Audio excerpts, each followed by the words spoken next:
Hey friends! Glad you're here at Gringotts Hub. We've cooked up something special. What if Harry hired a team of goblin assassins to guard him as the Lord Potter-Black-Peverell? Liking and subscribing really helps us out. Okay, story time. Chapter 1, The Price of Gold and Blood. The second time someone tried to kill Harry Potter, they almost got Teddy instead. It was a Tuesday. Harry remembered that specifically because Andromeda had asked him to watch Teddy on Tuesdays and Thursdays while she handled the mountain of legal paperwork that came with being the last respectable member of the Black family, or what was left of it. He'd been heating a bottle in the kitchen of Grimmauld Place, wand tucked in his back pocket like always, listening to Teddy babble nonsense from his high chair, when the window above the sink exploded inward. Not shattered. Exploded. The glass turned into a spray of razor-sharp fragments propelled by a curse that Harry recognized in the half-second it took him to react, a blasting hex modified with a fragmentation charm. Nasty piece of work. Professional. Harry's shield snapped up before he thought about it, a wall of golden light that caught the glass and the follow-up killing curse that streaked through the empty window frame like a bolt of green lightning. The curse hit his shield and detonated against it, and Harry felt the impact shudder up his arm and into his teeth. Teddy screamed. Harry didn't think. He grabbed the high chair with one hand and hauled it behind him, putting his body between the baby and the window. A second killing curse blew a chunk out of the kitchen wall where Teddy's head had been 2 seconds earlier. Where Teddy's head had been. Something inside Harry went very quiet and very cold. He flicked his wand at the ceiling and brought it down. Not the kitchen ceiling, the ceiling of the building across the street, the abandoned Muggle flat where the curses were originating. He felt his magic surge through the wand and out across the gap between the buildings, and he ripped the entire top floor off the structure like tearing the lid off a box. Brick, timber, plaster, and roofing tile erupted upward in a cloud of dust and debris, and he heard someone scream, a high, startled sound cut short by a falling beam. The curses stopped. Teddy was still crying.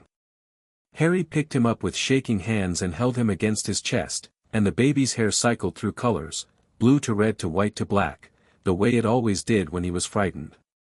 Harry could feel the boy's tiny heart hammering against his own.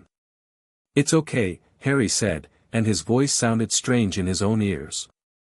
Flat. "I've got you."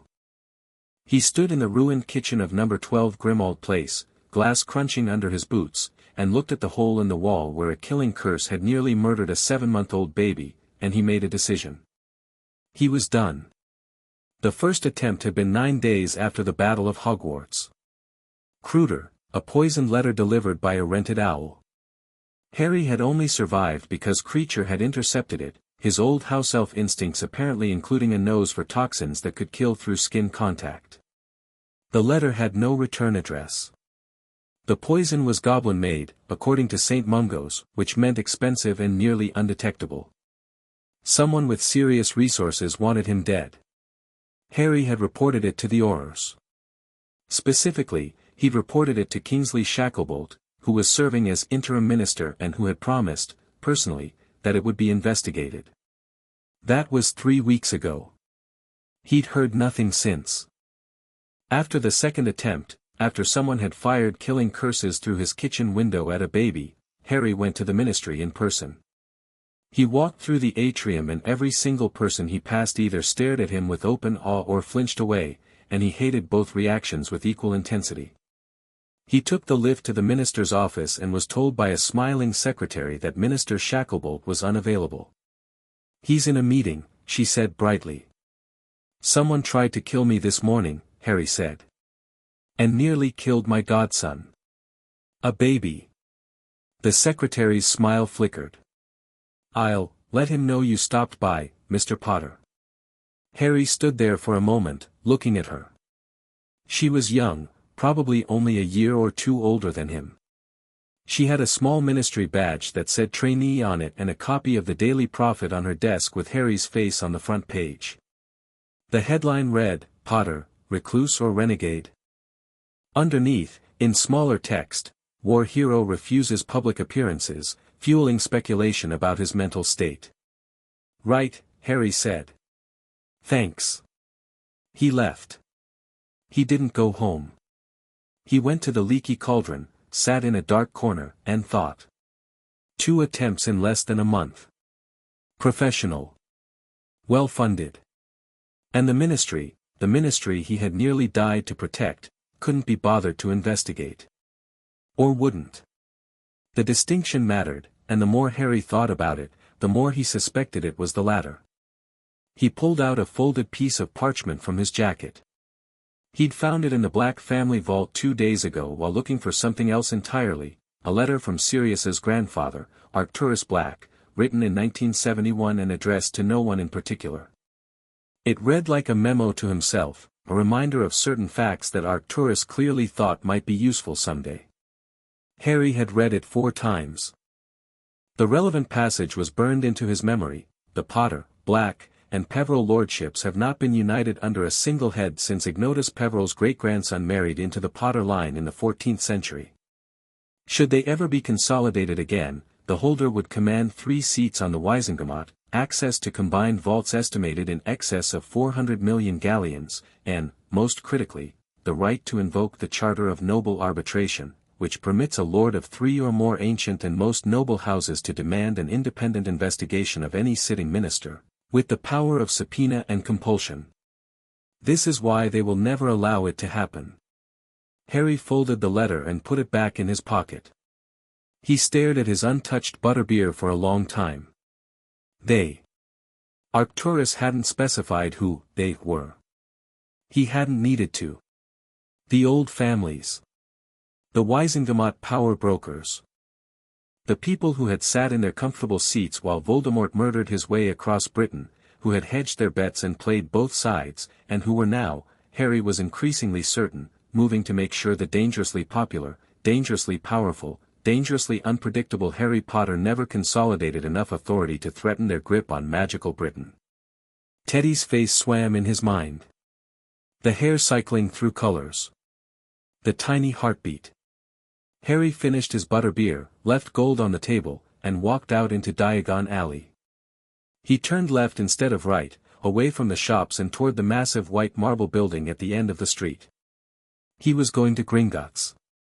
The goblins at the door gave him looks that could have curdled milk. Harry didn't blame them. The last time he'd been here, he'd broken into a high-security vault, stolen a Horcrux, and escaped on a dragon that demolished half the building. The fact that he'd done it to defeat the darkest wizard in history didn't seem to count for much with creatures who measured grudges in centuries. "I need to speak with the director of Gringotts," Harry said to the nearest goblin guard. "Not a teller. Not an account manager.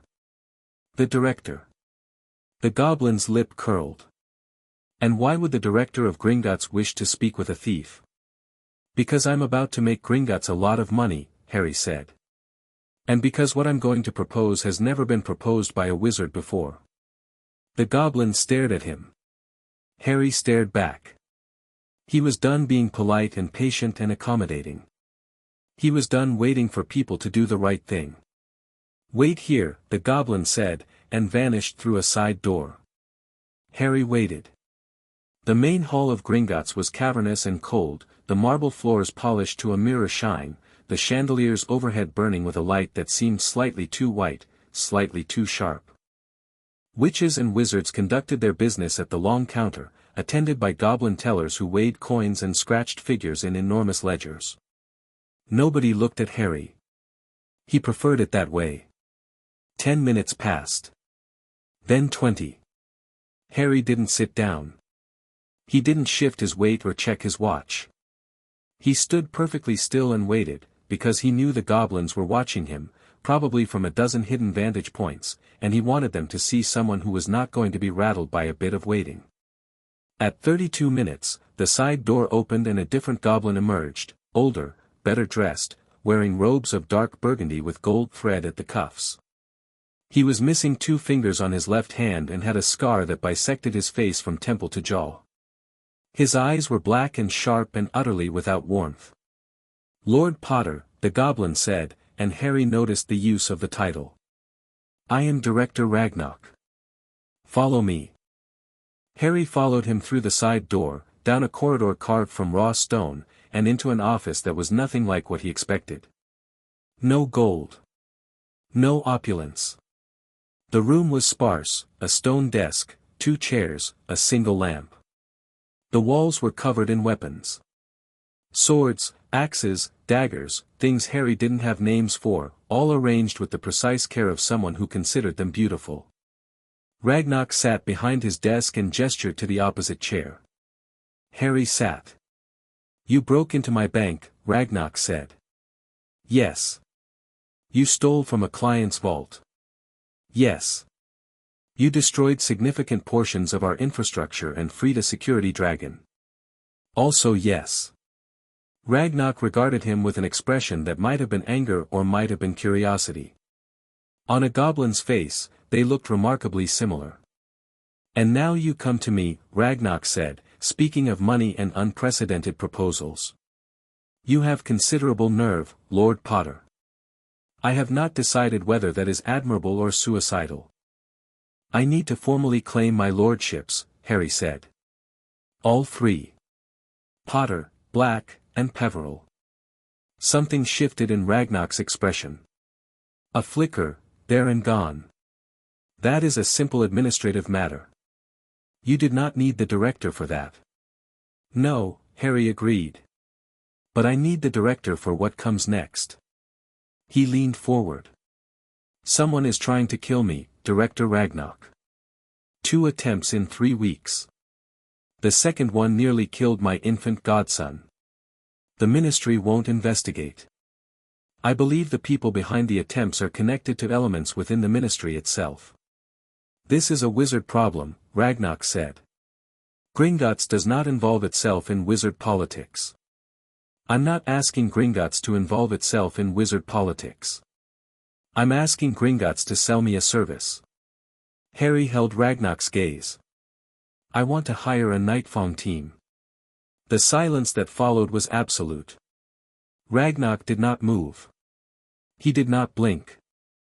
For a long, stretching moment, Harry thought he might have miscalculated entirely, that the Nightfong division was a myth, or a secret so closely guarded that mentioning it to the director's face was grounds for immediate execution.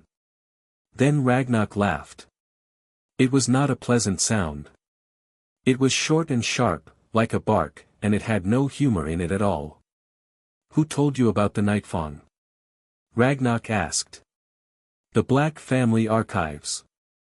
Arcturus Black had dealings with goblin mercenaries during the First War with Grindelwald. His personal journals were detailed. Arcturus Black was a paranoid old spider," Ragnar said. "But he was not wrong about most things." He leaned back in his chair. "You understand what you are asking. A Nightfong team has not been contracted to a wizard in over 200 years. The last wizard who hired them was a French lord who feared assassination by his own sons. The Nightfong killed 7 would-be assassins in 3 months. The contract was considered a great success. What happened to the French lord? His sons eventually hired a larger team of assassins. He died in bed at the age of 94. The Nightfong contract had expired by then." Ragnar's eyes glittered. "We are very precise about contract terms."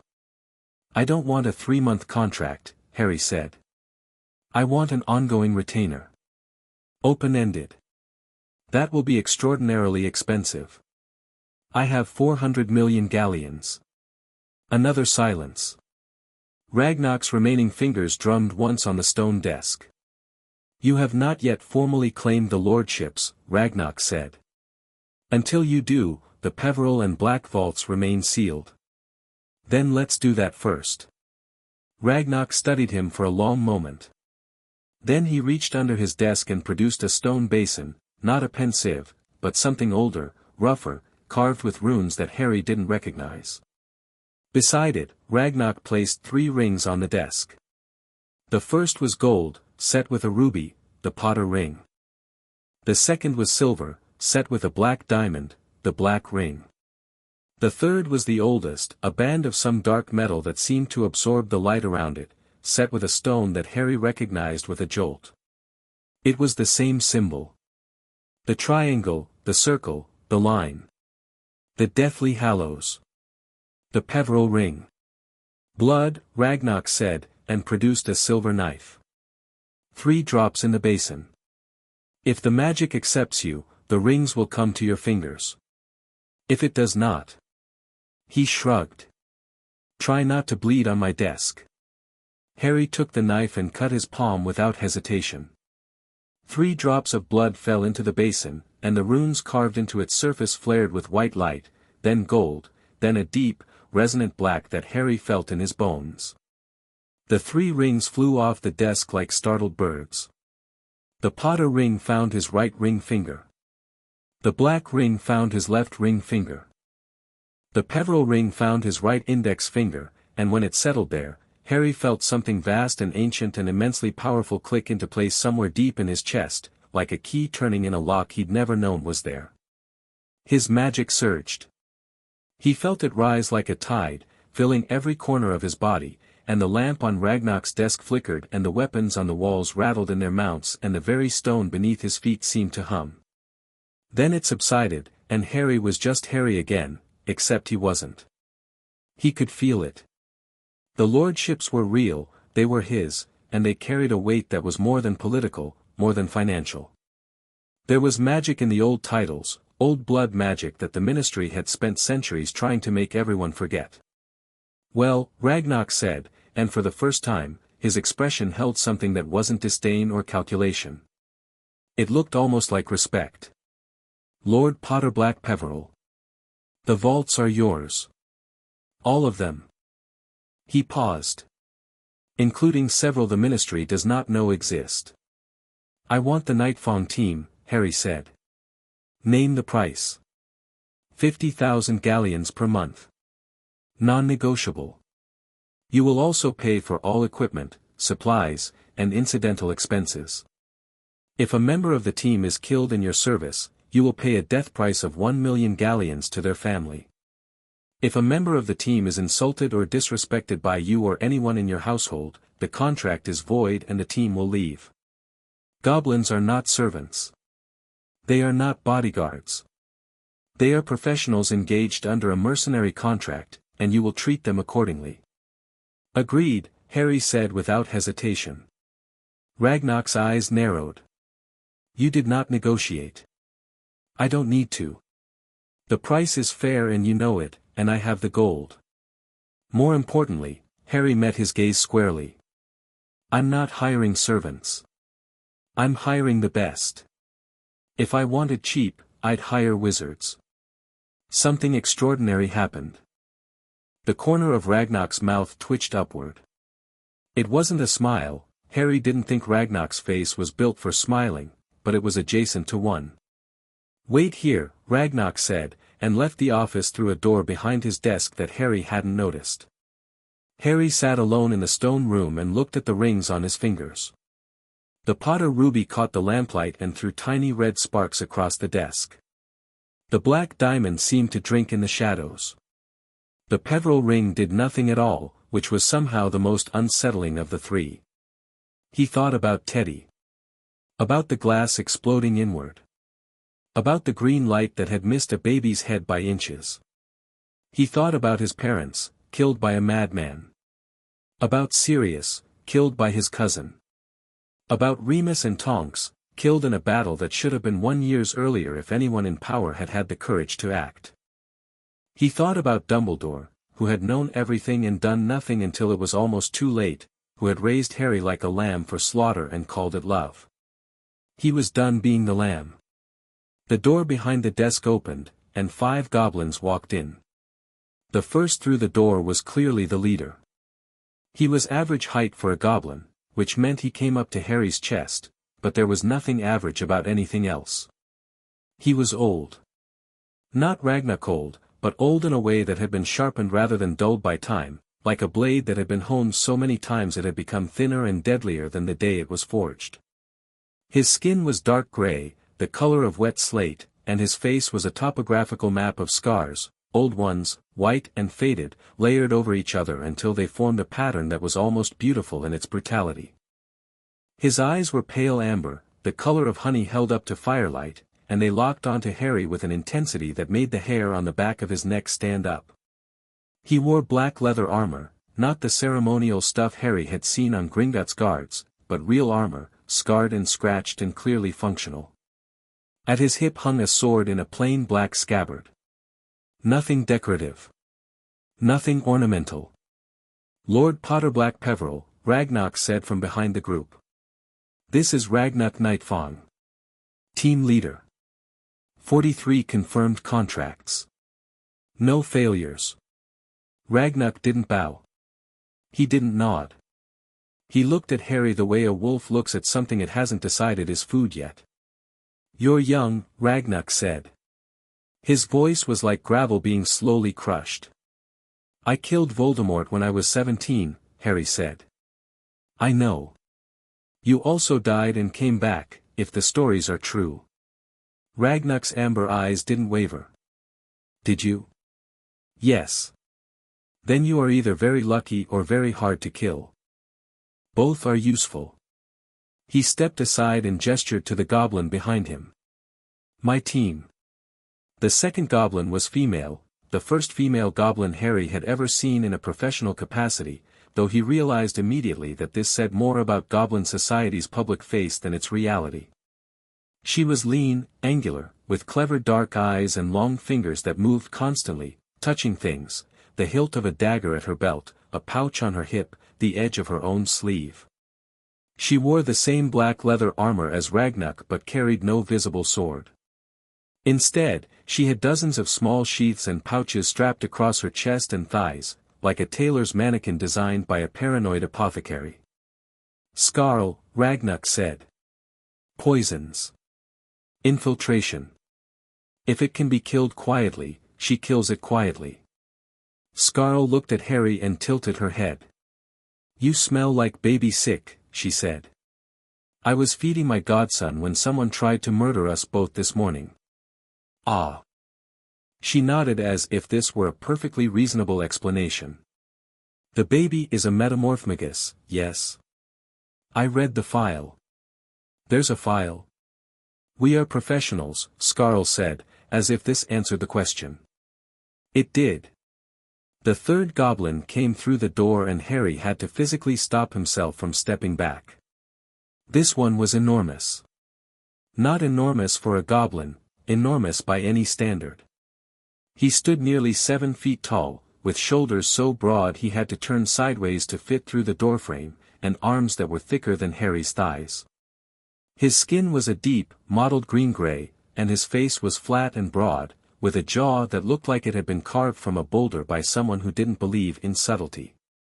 Across his back, held by a leather harness, was a warhammer. It was black iron, unadorned, and the head of it was the size of a cauldron. The wood of the haft was dark and polished smooth by decades of use. Thornback, Ragnarok said. He hits things. Thornback looked at Harry, grunted, and took up a position against the far wall, where he stood like a particularly militant piece of furniture. The last two came through together, and Harry knew they were related before Ragnarok said a word. They were young, younger than any goblin Harry had met, with the same sharp, fox-like faces, the same quick dark eyes, the same way of moving that was less walking, more controlled falling, like gravity was something they had a negotiated arrangement with. One wore a short bow across his back. The other had a belt of tools that clinked and shifted with every step. Nix, Ragnarok said, pointing to the one with the bow. Scout. There is nothing he cannot find. Varn, he continued, pointing to the other. Traps. There is nothing he cannot build. Or dismantle, Varn added. Or repurpose, Nix said. We're very versatile, they said together, and grinned identical grins that had too many teeth. Harry looked at the 5 of them, Ragnarok with his scars and his ancient, killing calm, Skarl with her poisons and her clever fingers, Thornback, a siege engine in leather armor, Nix and Varn, grinning like chaos was a game they always won, and he felt something he hadn't felt in a long time. Safe. No, that wasn't right. He didn't feel safe. He felt armed. I'll be honest with you, Harry said, addressing Ragnak. I'm not hiring you because I can't fight. I killed Voldemort. I fought my way through a war. I can handle myself. He paused. But I can't be everywhere at once. I can't watch my godson and fight assassins at the same time. And the people who are coming for me aren't coming with wands drawn in the open. They're coming with poison and politics and killing curses through windows. I need people who are better at that game than they are. Ragnak studied him. The silence stretched. You speak to us as equals, Ragnak said, and there was something careful in his tone, as if he were testing the weight of something. Most wizards do not. Most wizards are idiots. Skarl snorted. Varn elbowed Nyx. Even Thornback shifted against the wall in a way that might have indicated amusement. Ragnak's amber eyes held Harry's for a long moment. Then he drew his sword. It came out of the scabbard with a whisper, and Harry saw that the blade was dark, almost black, with a faint shimmer along its edge like oil on water. Ragnak held it vertically in front of his face. By the old contract, Ragnak said, and his voice had changed, it was formal now, resonant, carrying the weight of ritual. The Nightfong division accepts the commission of Lord Potter-Black-Peverell. We will guard his person, his household, and his blood. We will kill his enemies as they present themselves. This we swear on blade and bone and the deep gold of the earth. The other four drew weapons, Skarl a pair of slender daggers, Thornback his massive hammer, which he lifted one-handed as if it weighed nothing, Nyx a short recurve bow, and Varn a device Harry couldn't identify that looked like a crossbow had been redesigned by someone who hated simplicity. Blade and bone, they said in unison. Blade and bone, Harry said, because it felt right, and he saw Ragnak's amber eyes widen fractionally. You did not need to say that, Ragnak said quietly. I know. Another long look. Then Ragnak sheathed his sword. Where do we start? He asked. My house, Harry said. It needs warding. And then I need to get my godson somewhere safe while I go do something that's going to make a lot of powerful people very angry. What is that? Skarl asked. I'm going to take my seats on the Wizengamot. Grimmauld Place was a mess. The kitchen window was still a gaping hole, the wall still bore the scorched crater of the killing curse, and there was glass everywhere. Kreacher was cleaning it with the grim, silent efficiency of someone who had dealt with far worse in the service of the Black family, but he stopped cold when Harry walked through the front door with 5 armed goblins behind him. Master Harry, Kreacher said, his enormous eyes fixed on the goblins. What, Kreacher, this is Ragnak and his team. They're going to be living here. They work for me. Please treat them as honored guests of the House of Black. Kreacher's mouth opened. Closed. Opened again. His eyes, impossibly, got even larger. Goblins, he said. In the House of Black. Yes. Old Mistress is a portrait, and if she gives you trouble about it, I'll have her moved to the attic. Kreacher processed this. Then, with the particular dignity of a house elf who has survived multiple generations of the Black family and the indignities thereof, he straightened his back and turned to Ragnak. Will the honored guests be requiring rooms? Kreacher asked. 2 rooms will suffice, Ragnak said. We do not sleep much. Kreacher will prepare them. Will the honored guests eat? Kreacher can prepare raw meat, Thornback said. It was the first thing he'd said, and his voice was so deep Harry felt it in his sternum. Cooked for me, Skarl said. Whatever's going, said Nyx and Varn simultaneously. Kreacher looked at Harry with an expression that clearly communicated that this was deeply irregular but that he would manage because he always managed, and then disappeared toward the kitchen with a crack. While Kreacher prepared rooms and food, the Nightfong team went to work on the house. Harry watched, fascinated, as they moved through Grimmauld Place with practiced efficiency. Nyx disappeared almost immediately. Harry caught a glimpse of him scaling the exterior of the building with his bare hands, moving so fast up the brickwork he looked like a spider in leather armor. He was scouting sight lines, Ragnar explained. Every window, every rooftop within curse range, every angle of approach. Varn, meanwhile, was doing something Harry could only describe as alarming to the front door. He'd produced a toolkit from somewhere and was embedding small metal objects into the doorframe, the hinges, and the threshold, muttering in gobbledygook as he worked. When Harry asked what he was doing, Varn looked up with that too-wide grin. "Anyone who tries to force this door will have a very educational experience," he said. "Brief, but educational. Will it kill them? Only if they're persistent." Scarl had taken herself to the kitchen, where she was systematically going through every food item in the house, smelling, tasting, and in some cases applying drops from small vials she produced from her many pouches. She discarded roughly a third of everything in the pantry. "This flour is fine," she said, sniffing a bag. "This sugar has been tampered with." Harry went cold. "What? Slow-acting soporific compound. Probably introduced at the point of sale. Whoever is after you has been planning for some time." She set the sugar aside. "I'll prepare a full analysis. From now on, I screen everything that enters this house." Thornback, for his part, was simply standing in the entrance hall with his arms folded and his hammer across his back, watching the front door like a gargoyle that had been given a promotion. Harry got the sense that this was his version of working. Ragnar walked the house with Harry, room by room, floor by floor. He said little, but Harry noticed his eyes cataloguing everything: exits, structural weaknesses, furniture that could serve as cover, corridors that could become kill zones.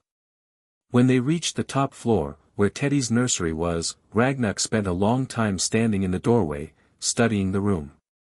"The child sleeps here," he said. "Yes. Interior room. One door. No windows. Good." He looked at Harry. "You chose this room deliberately." "After the first attempt, yeah."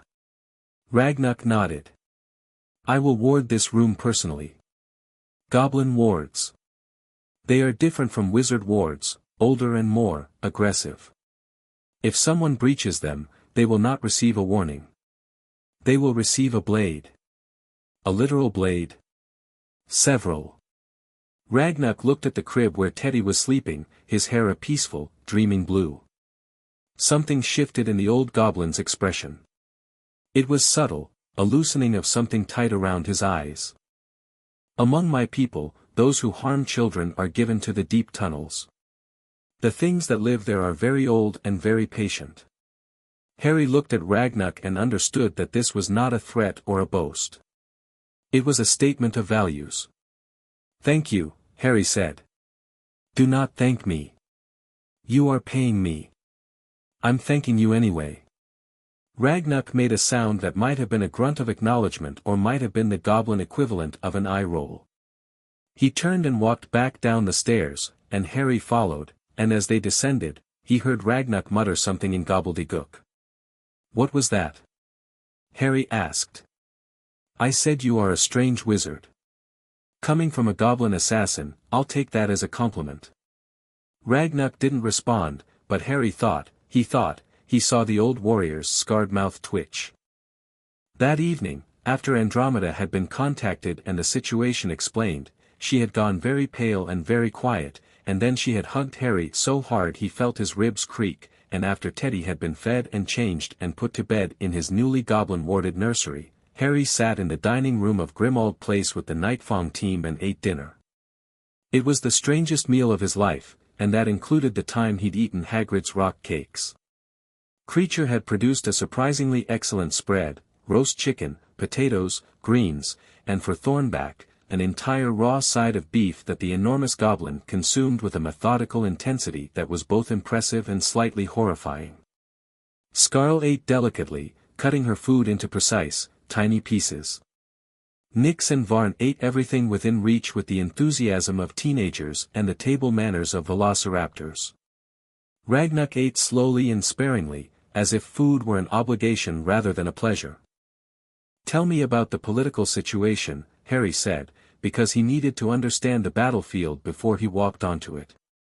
Ragnarok set down his fork. You are asking goblins about wizard politics? I'm asking people who've been watching wizard politics from the outside for centuries. I suspect your perspective is better than anyone's. Ragnarok and Skarl exchanged a glance. Then Skarl spoke. Your ministry is in flux. Shacklebolt is interim minister, but he has weak support among the old families. He was Dumbledore's man, and Dumbledore is dead, and the coalition that supported Dumbledore is fragmenting. There is a new faction forming around a man named Aldrich Thorn. I don't know him. You wouldn't. He is not an obvious man. He served in the Department of Magical Law Enforcement during the war, middle management. He did nothing heroic and nothing criminal. He survived by being useful to both sides without committing to either. Now the war is over and the heroes are tired, and Thorn is energized. What does he want? What they all want. Power. Control. The comfortable certainty that nothing will change. Skarl took a sip of water. He has been meeting with the heads of the sacred 28 families, those that survived the war with their reputations intact. Particularly Augustus Selwyn. Harry knew the name. The Selwyns were old blood, old money, and had been conspicuously neutral during the war, not Death Eaters, not Order members, just, present. Waiting. Like vultures. What are they planning? We have fragments, Ragnarok said. Gringotts hears many things. Money moves, and where money moves, we listen. He leaned forward. What we know is this, there is a coalition forming that intends to challenge your lordships. They will argue that the black inheritance is illegitimate because Sirius's will was never properly filed with the Wizengamot. They will argue that the Peverell line is too distant to claim. They want to strip you of 2 of your 3 seats and seize the associated vaults. They want my money. They want your money, your political power, and your silence. You are dangerous to them, Lord Potter. Not because you are powerful, though you are, but because you are popular. The people love you. If you take your seats and speak against the old order, people will listen. That terrifies them more than any spell you could cast. Harry absorbed this. How much time do I have? Thorn is moving fast. We believe he intends to challenge Shacklebolt for the minister's position within the month. Once he has that seat, he will have the authority to bring legal challenges against your lordships through the Wizengamot. If you want to stop him, you need to claim your seats before he can maneuver against you. Tomorrow, then. Ragnarok raised an eyebrow. Tomorrow. I've wasted enough time waiting for other people to do the right thing. Harry looked around the table. I go to the Wizengamot tomorrow. I claim my seats. I make it clear that Lord Potter-Black-Peverell is not going away. They will try to stop you, Skarl said. Let them. They may try to kill you on the way. That's what I have you for. Skarl smiled. It was thin and sharp and full of teeth. Yes, she said. It is. Nyx leaned across the table. Can we kill wizards tomorrow? I haven't killed a wizard in weeks. No killing unless they start it, Harry said. What if they start it just a little? Nyx, Ragnarok said, without looking at him. Right. Sorry. Professional. Nyx leaned back and elbowed Varn. He said unless they start it. That's practically an invitation. Varn grinned. I'll bring the good traps. Harry looked at his team of goblin assassins, the scarred veteran, the poison mistress, the walking siege engine, and the twin terrors, and he felt something settle in his chest. Not peace. Not yet. But purpose. Tomorrow, he was going to walk into the heart of wizard power and announce himself. And he was going to do it flanked by 5 of the most dangerous beings in the magical world. Let them try to stop him. Morning came gray and cold, with a thin rain falling over London that turned Grimmauld Place's windows into blurred watercolor paintings. Harry dressed carefully. Not in robes, he'd always hated wizard robes, but in a dark suit that creature had somehow produced, tailored and sharp, with the 3 lordship rings visible on his fingers. He looked at himself in the mirror and saw someone who looked older than 18. The war had done that. The green eyes were the same, but the boy behind them was gone. He came downstairs to find the Nightfong team already assembled in the entrance hall. They had changed too. Gone was the scarred field armor from yesterday.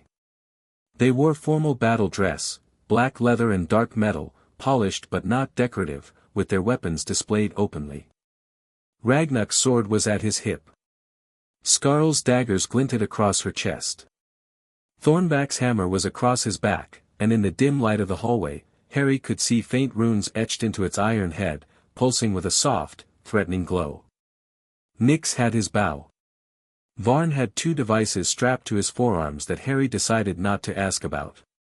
The Wizengamot convenes at 9, Ragnar said. We will enter through the main ministry entrance. Publicly. Not the visitors' entrance. No. The main atrium.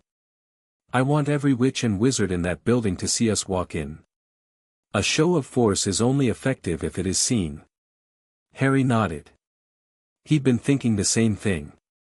Let's go. They operat, the goblins could all do it, which surprised Harry, though Skarl pointed out that wizards were not the only magical beings with spatial manipulation abilities, they were simply the only ones arrogant enough to think so, and materialized in an alley near the ministry's main entrance. Ragnar held up a fist, and the team stopped. Formation, he said quietly. Thornback, on the Lord's left. Skarl, on his right. Nyx, Varn, trail. I take point. He looked at Harry. Stay between us. If there is trouble, do not shield us. We are not fragile, and your shield will interfere with our movements. And if there's no trouble, walk like you own the building. Ragnar's amber eyes glinted. Because, technically, you do. The Potters hold a 9% stake in the ministry's operating accounts through a 14th century charter. I checked. Harry stared at him. You're joking. I never joke about money. They walked out of the alley and into the street, and then through the entrance to the Ministry of Magic, and the world shifted. The atrium was crowded with the morning rush, ministry workers streaming toward the lifts, visitors checking in at the front desk, paper aeroplanes zipping overhead carrying interdepartmental memos. It was noisy, chaotic, and thoroughly mundane. Then someone saw them. Harry heard the gasp, a sharp intake of breath from a witch near the fountain, who had looked up from her newspaper and seen Harry Potter walking through the atrium flanked by 5 armed goblins in battle dress. She dropped her coffee. The cup shattered on the marble floor, and the sound of it was like a starting pistol. Heads turned. Conversations died. The clatter of footsteps faded as people slowed, then stopped, then stared. Harry walked. Ragnar walked ahead of him, his scarred face impassive, his hand resting casually on the pommel of his sword. Thornback was a wall of muscle and menace on Harry's left. Skarl moved like silk on his right, her eyes scanning every face in the crowd with professional detachment. Behind them, Nyx and Varn bracketed the rear, moving in perfect sync, their heads turning in opposite directions like a pair of predators covering each other's blind spots. The crowd parted. Not slowly or reluctantly, they fell back, like water around the prow of a ship. Someone whispered, "Is that, Potter?" "That's Harry Potter." "Are those goblins?" "Those are Nightfong." "Merlin's beard, those are Nightfong." "That's impossible, no wizard has, look at his hands." 3 rings. 3 lordship rings. Harry kept walking. He didn't hurry. He didn't slow down. He walked through the Ministry of Magic like he belonged there, like the building had been waiting for him, and the 5 deadliest goblins alive walked with him, and nobody, moved to stop them. They reached the lifts. The crowd had followed at a distance, a growing murmur of shock and speculation trailing in their wake like a comet's tail. Harry pressed the button. The lift arrived. They stepped in. The doors closed, and for a moment, it was just the 6 of them in the rattling metal box. "That went well," Nick said. "Nobody even fainted," Varn added, sounding slightly disappointed. Skarl produced a dagger from somewhere and began cleaning her nails with it. "The day is young." Harry looked at Ragnak. The old goblin's face was unreadable, but his amber eyes were bright. "When we enter the chamber," Ragnak said, "I will stand behind your seat. The others will position at the 4 corners. This is non-negotiable. If anyone objects, you tell them the ancient charter of noble houses permits a lord to bring armed retainers into the Wizengamot chamber. Clause 7, subsection 3. Is that real? Very real. It has not been invoked in 3 centuries, but it has never been repealed. Wizards are very bad at cleaning up their own laws." The lift stopped. The doors opened. A long corridor stretched ahead of them, lined with dark wood and lit by torches, and at the far end, a pair of heavy oak doors. The Wizengamot chamber. Harry took a breath. He thought about Teddy. About the glass and the green light. About Arcturus Black's letter and the word they. "Let's go introduce ourselves," Harry said, and walked toward the doors. He pushed them open with both hands, and they swung wide, and the light hit him, the harsh, bright light of the Wizengamot chamber, with its tiers of seats rising on all sides like a coliseum, and the dozens of faces turning toward him, and the sudden, ringing silence that fell like a blade. Harry Potter walked into the Wizengamot flanked by 5 goblin assassins, 3 lordship rings gleaming on his fingers, and he did not bow. He took his seat. Actually, he took 3. The Potter seat was in the 3rd row, traditionally. The Black seat was in the 2nd. The Peverell seat, which had been empty for so long that most people had forgotten it existed, was in the 1st row, front and center, directly facing the Chief Warlock's podium. Harry walked down the steps to the 1st row, and behind him, the Nightfong team fanned out with military precision, Ragnak at his back, the others ghosting to the 4 corners of the chamber with a speed and silence that made several elderly wizards clutch their chests. Thornback took a position near the main doors, his warhammer now in his hands, the rune light on its head pulsing steadily. He looked like something out of a Goblin war painting. Several members of the Wizengamot went pale. Harry sat in the Peverell seat. It was carved from dark stone and it was cold and it was his. The silence held for 5 seconds. 10. 15. Then someone stood. A man Harry didn't recognize, middle-aged, handsome in a careful way, with dark hair graying at the temples and a kind of smile that looked like it had been practiced in front of a mirror. He wore plum-colored Wizengamot robes and a small gold pin on his lapel that Harry didn't recognize. "Point of order," the man said, and his voice was smooth and reasonable and carried perfectly through the chamber. "I believe we have an irregularity." "And you are?" Harry asked. The man's smile widened slightly. "Aldrich Thorn, Senior Undersecretary to the Minister. And you, Mr. Potter, appear to be sitting in a seat that does not belong to you." Harry raised his right hand. The Peverell ring caught the torchlight and threw dark, oily reflections across the chamber walls. "Lord Potter-Black-Peverell," he said. "The seat belongs to me. The blood magic of Gringotts confirmed it this morning. If you'd like to challenge that, I suggest you take it up with the goblins." He paused, letting his eyes drift to where Ragnak stood behind his chair, one hand on his sword. "I'm sure they'd be happy to discuss it." Thorn's smile didn't flicker.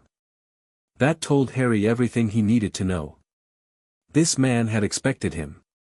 Maybe not today, maybe not like this, but he'd been preparing for the moment when Harry Potter entered this room. "Be that as it may," Thorn said, "the presence of armed creatures in the Wizengamot chamber is unprecedented and unacceptable. I must insist they be removed."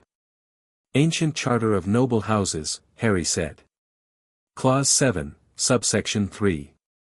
A lord of an ancient and most noble house may bring armed retainers into the Wizengamot chamber for the purposes of personal security. It's never been repealed. Check if you like. He watched Thorn process this. Watched the smooth mask hold steady while the mind behind it recalculated. It was like watching a snake taste the air. I see you've done your research, Thorn said. How thorough? People keep trying to kill me, Harry said, loudly enough for the entire chamber to hear. 2 attempts in 3 weeks. The second one nearly killed my infant godson. A killing curse missed his head by inches. He let that land. Let the gasps and murmurs ripple through the tears. I reported both attempts to the ministry. I was told they would be investigated. They weren't. So I'm here now, in person, in my family's seats, with protection I hired myself, because my government failed to protect a baby. The murmurs grew louder. Harry saw faces shifting, shock, anger, guilt. He saw a few members of the Wizengamot exchange uncomfortable glances. He saw one old witch in the back row dabbing at her eyes with a handkerchief. And he saw Thorn's jaw tighten, just barely. Got you, Harry thought. Lord Potter-Black-Peverell, said a new voice, the chief warlock, a wizened old wizard named Tiberius Ogden, who looked like he'd been startled out of a 30-year nap by a firework. The chamber recognizes your claim to the Peverell, Potter, and Black seats pending formal verification. Your retainers may remain under the cited charter provision. We will, however, require that they refrain from any aggressive action during the session. They won't start anything, Harry said. He looked directly at Thorn. But they'll finish it. The session proceeded. Harry sat through 3 hours of Wizengamot business, trade regulations, post-war reconstruction budgets, a tedious debate about cauldron thickness standards, and he watched. He watched who sat with whom. Who whispered to Thorn and who avoided him. Who looked at Harry with curiosity, who looked with fear, and who looked with the particular, calculated interest of a predator evaluating new competition. He identified 7 members who spoke to Thorn during breaks. He memorized their faces. Ragnuk, he noticed, was doing the same thing. When the session ended and the chamber began to empty, Harry remained in his seat. Thorn passed him on the way out, and they exchanged a look, brief, charged, 2 people who understood each other perfectly. Welcome to the Wizengamot, Lord Potter-Black-Peverell, Thorn said. Thank you, Undersecretary Thorn, Harry said. I have a feeling I'm going to enjoy it here. Thorn smiled his practiced smile and left. When the chamber was empty save for Harry and his team, Ragnuk stepped forward. He is dangerous, the old goblin said. I know. More dangerous than the Dark Lord, in some ways. Voldemort ruled through fear. That one rules through agreement. He makes people believe they chose to follow him. Harry stood and stretched. His back ached from 3 hours in a stone chair. Then we need to make sure people have a better choice. He walked out of the Wizengamot chamber with 5 goblin assassins at his back, and the corridor was empty, and his footsteps echoed off the stone walls, and he felt the weight of 3 lordships on his fingers and the warmth of old magic in his chest. It had begun. The game was on, and for the first time in his life, Harry Potter was playing to win. That night, back at Grimmauld Place, Harry stood over Teddy's crib and watched his godson sleep. The baby's hair was a soft, contented purple, and his tiny fists were curled against his cheeks, and he was breathing in that slow, deep, trusting way that only babies can. Harry felt the Peverell ring pulse on his finger. The ring that bore the symbol of the Deathly Hallows. The ring that connected him to the oldest magical bloodline in Britain, to the brothers who had cheated death itself. He thought about what Ragnuk had said. More dangerous than the Dark Lord. He thought about Thorn's smile. About the 7 whispers in the chamber. About the sugar in his pantry that had been laced with poison. He thought about what Arcturus Black had written. This is why they will never allow it to happen. They don't get to decide anymore, Harry said quietly, to no one in particular. From the shadows of the hallway, where he had taken up his night watch, Nightfong heard the words and said nothing. But his hand moved from the pommel of his sword to rest at his side, and his amber eyes, watching the young lord standing over the sleeping child, held something that had not been there that morning. It was not loyalty. Not yet. But it was the beginning of it. Chapter 2, The Wolf Among Wolves. 3 days after Harry took his seats, the Daily Prophet ran a front-page story with the headline, Potter's Goblin Army, Threat to Wizarding Security. Harry read it at the breakfast table while Scarl fed Teddy mashed banana across from him. The article was credited to a staff reporter he'd never heard of, but the quotes were almost entirely from concerned ministry officials and senior Wizengamot members, who remained anonymous.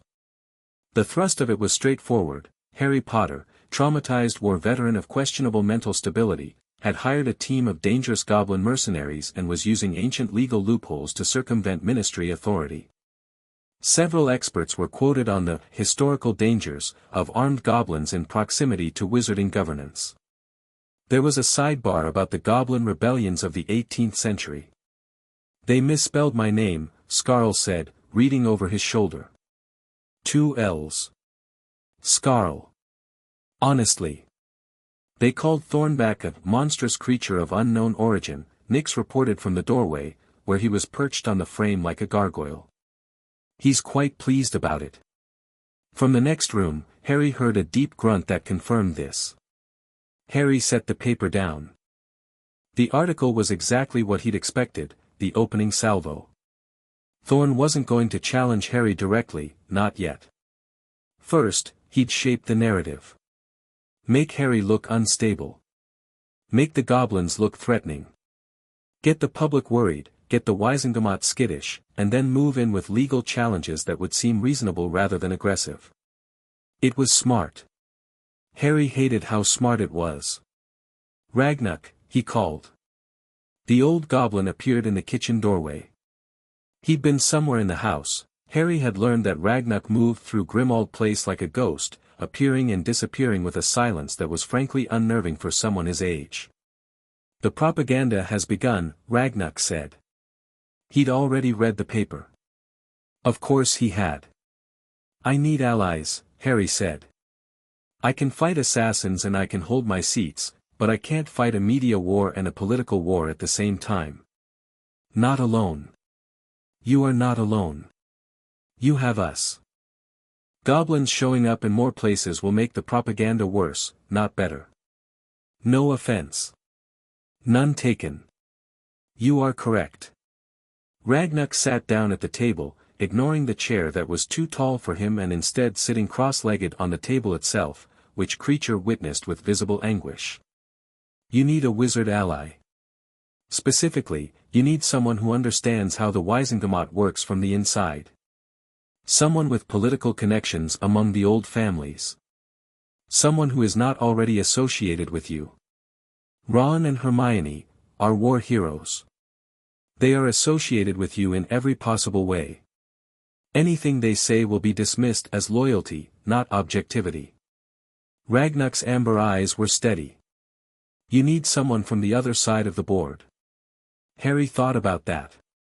A Slytherin. I did not say that. You were thinking it. I was thinking that you need someone who grew up watching the game being played.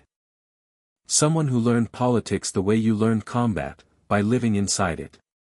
Teddy chose this moment to spit banana at Scarl, who caught it with a vial she produced from nowhere, examined it critically, and then vanished it. His reflux is improving, she noted. Also, I know someone. Harry and Ragnuk both looked at her. Daphne Greengrass, Scarl said. Her family banks with Gringotts. High-value accounts. I handled their security review last year before I transferred to Nightfong division. She wiped banana residue from her sleeve. She approached our accounts department 2 weeks ago asking about the legal framework around lordship challenges. She wanted to know if anyone could challenge a blood-confirmed claim. She's working against me. If she were working against you, she would not have gone to Gringotts. She would have gone to the ministry. She went to Gringotts because she wanted the real answer, not the political one. Skarl shrugged. The Greengrasses stayed neutral during the war. They are not Death Eaters.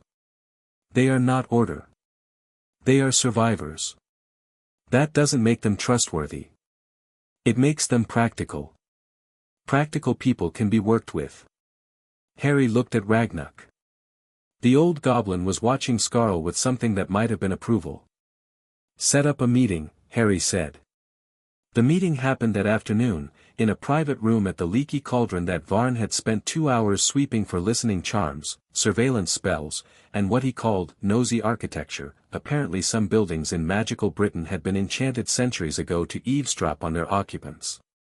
Found 3 listening charms, 1 scrying anchor, and a portrait that was reporting to someone in the ministry, Varn said cheerfully, holding up a small canvas depicting a sleeping wizard. I've redirected the portrait's reporting spell to a broom cupboard in Glasgow. Whoever's listening will hear nothing but mice for the next 6 hours. And the scrying anchor? Fed at a loop of an old witch complaining about the price of nude eyes. Very authentic. Very boring. Harry sat in the private room with Ragnuk standing behind him, still as stone. Skarl was there too, sitting in a shadowed corner, ostensibly examining her nails. Thornback was downstairs, occupying a corner booth with the quiet menace of a thundercloud, ensuring nobody came up the stairs without authorization. Nyx was on the roof. Harry didn't know where Varn had gone after his sweep, and he'd learned not to ask. The door opened, and Daphne Greengrass walked in. She was tall, taller than Harry had expected, having only ever seen her across the Great Hall at Hogwarts. Dark blonde hair pulled back in a practical knot. Blue eyes that moved fast, taking in the room, the exits, the goblin behind Harry's chair, and the one in the corner, in about 2 seconds flat. She wore simple robes, dark blue, well-made but not ostentatious, and carried no visible wand, which either meant it was concealed or she was making a deliberate show of coming unarmed. Harry bet on the former. Lord Potter-Black-Peverell, she said, and her voice was cool and steady and had the particular crispness of someone who had been raised speaking to important people since birth. Thank you for the meeting. Harry's fine. I know. But if we're going to work together, you should get used to people using your full title. It has weight. Use it.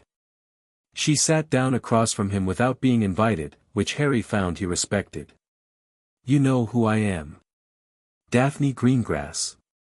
Slytherin. Your family stayed out of the war. My family survived the war. There's a difference. She folded her hands on the table. My father spent 2 years smiling at Death Eaters at dinner parties while hiding a Muggle-born family in our basement. My mother brewed healing potions and smuggled them to St. Mungo's through a contact in the Janus Thicky ward. My sister Astoria was 14 and spent most of the war terrified. We did what we could. It wasn't heroic. It wasn't enough. But we survived, and we didn't sell anyone out. The room was quiet.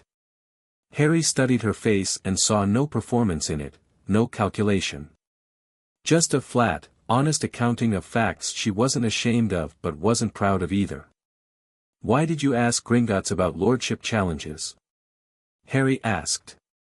If she was surprised he knew, she didn't show it. Because I heard what Thorn was planning, and I wanted to know if it would work. And? It won't. Not on legal grounds. A blood-confirmed claim through Gringotts is magically binding, the Wizengamot can't override it any more than they can override gravity. But Thorn isn't stupid. He won't challenge the blood magic directly. He'll challenge the process. He'll argue that Gringotts doesn't have the authority to confirm lordship claims, that it should be a ministry function. He'll introduce legislation to transfer that authority from the goblins to the Department of Magical Heritage, which doesn't currently exist but which he's already drafting a charter for. Harry felt a cold weight settle in his stomach. If the ministry controls lordship confirmation, then they control who gets to be a lord. They can deny claims, delay them, attach conditions. They can strip your titles through bureaucracy instead of blood magic, and it'll all look perfectly legal. Daphne's blue eyes were hard. That's what Thorn does. He doesn't break the rules. He writes new ones. You seem to know a lot about him. My father served on the Wizengamot for 15 years. He retired after the war, said the chamber smelled like rot and he was too old to hold his breath anymore. But he still talks to people. And people talk to him. She leaned forward slightly. Lord Potter. Harry. I'm not here because I admire you. I'm not here because of the war. I'm here because Aldrich Thorn has been building a coalition that will centralize power in the minister's office in a way that hasn't been done since Fudge, and I think it'll be worse this time because Thorn is actually competent. My family owns businesses, property, investments, all of which become vulnerable if one man controls who gets to hold titles, who gets access to vaults, and who gets branded a threat to public safety. She sat back. This isn't altruism. This is survival. I'm good at survival. Harry glanced at Ragnuk. The old goblin's expression hadn't changed, but his hand was no longer on his sword. That was, Harry had learned, the Ragnuk equivalent of approval. What do you bring to the table? Harry asked. Connections. Information. A name that's respected among the neutral families. And a brain that thinks 3 moves ahead. She paused. Also, I'm quite good at making people underestimate me. Blonde witch from a neutral family, they see decoration, not danger. It's useful. You're not what I expected from a Slytherin. You're not what I expected from a Gryffindor. I was told you'd be taller. From the corner, Scarl made a sound that was suspiciously close to a laugh. Harry considered. He thought about the game board, Thorn's media campaign, the legal challenges coming, the assassins who were still out there, the coalition of old families circling his lordships like sharks. He needed someone who understood this world. Hermione was brilliant but she thought in terms of rules and fairness, and this fight wasn't going to be fair. Ron was loyal but subtle political maneuvering drove him spare within minutes. He needed someone who'd grown up in the water these sharks swam in. I need a political advisor, Harry said. Someone who can tell me who to talk to, who to avoid, and who to watch. Someone who can work the Wizengamot floor while I hold the seats. I'll pay well. I don't want your money. What do you want? A seat at the table. Not a paid position, a partnership. When you restructure the political landscape, and you will, whether you mean to or not, I want the Greengrass family to be part of what comes next. Not servants. Not supporters. Partners. That's a big ask from someone I met 5 minutes ago. It's a big game. Small asks don't get you a chair. She held his gaze without blinking. You can trust me or not. That's your call. But I'm telling you right now, clearly and without games, I want to help you because helping you helps me, and I'd rather have an honest alliance built on mutual interest than a dishonest friendship built on hero worship. The room was quiet for a long moment. Then Harry put out his hand. Deal, he said. Daphne shook it. Her grip was firm and dry and she held it for exactly the right amount of time, not too long, not too short. So, she said, pulling a scroll of parchment from her robes. Let's talk about the 7 Wizengamot members who are in Thorn's pocket, because 4 of them have vulnerabilities he doesn't know about, and the other 3 are only loyal to him because he's blackmailing them. Harry leaned forward. Behind him, Ragnuk did the same. The game was getting interesting. Over the next week, Harry learned more about wizarding politics than he had in 7 years at Hogwarts, and most of it made him want to set things on fire. Daphne was relentless. She came to Grimmauld Place every morning at 7, Creature had taken to having tea ready for her, which was the house elf equivalent of a standing ovation, and she spent hours walking Harry through the web of alliances, grudges, debts, and leverage that constituted the Wizengamot. She had charts. She had dossiers. She had a memory for names and relationships that bordered on supernatural. Cresswell voted with Thorne on the reconstruction budget because Thorne's people bought up the debt on Cresswell's Hogsmeade properties, she explained one morning, pointing to a name on her chart. If Cresswell votes against Thorne, the debt gets called in and he loses everything. But here's the thing, the debt was purchased through a shell company called Avalon Holdings, and Avalon Holdings is registered to a Goblin-administered trust. Gringotts has records. Records that could be made available, Scarl said from the doorway, where she was sharpening a dagger with the idle focus of someone who found the activity meditative. Can we do that legally? Harry asked. The information is held under standard Gringotts confidentiality, Scarl said. But as the lord of 3 ancient houses, you have the right to request a financial disclosure review of any entity that holds debt against a sitting Wizengamot member. It's an anti-corruption provision from the Goblin Accords of 1742. Nobody's ever invoked it, Daphne said. Nobody's ever had 3 lordships, Harry replied. He paused. We don't expose Cresswell. Not yet. If we show our hand too early, they'll know what we know and move to cover their tracks. Daphne gave him a look, quick, assessing, something like surprise. What? Harry said. Nothing. I just didn't expect you to be patient. I'm not patient. I'm angry. But I've fought a war, and I learned that charging in without a plan is a good way to get people killed. So we plan. We gather. And when we move all at once. Daphne's mouth curved, not quite a smile, but the promise of one. Now you're thinking like a Slytherin. Don't tell Ron. He'll have a crisis. Harry had, in fact, told Ron and Hermione everything. He'd had them over the previous evening, the first time they'd visited Grimmauld Place since the Goblin team moved in, and the evening had been eventful. Ron had taken one look at Thornback and gone the color of old porridge. Hermione had immediately begun asking Ragnar detailed questions about Goblin battle magic, which the old warrior had answered with surprising patience, possibly because Hermione was the first witch he'd met who treated Goblin military tradition as a subject worthy of academic respect. You hired Goblin assassins, Ron had said, sitting rigidly in the drawing room with a butterbeer he wasn't drinking. Yes. Goblin assassins. They prefer professional security contractors, Varn had said from somewhere behind the sofa, making Ron jump so badly he spilled his drink. They're protecting me and Teddy, Harry said. The ministry won't. Someone has to. Ron had looked at him for a long moment, and Harry had seen the struggle, the bred-in wariness toward goblins warring with his trust in Harry, his loyalty fighting his discomfort. Then Ron had taken a deep breath, set down his butterbeer, and looked at Ragnar. Right, Ron said. You lot keep him alive, yeah. He's rubbish at staying out of trouble. We are aware of his reputation, Ragnar had said dryly. Good. Right. Good. Ron had picked up his butterbeer again. So.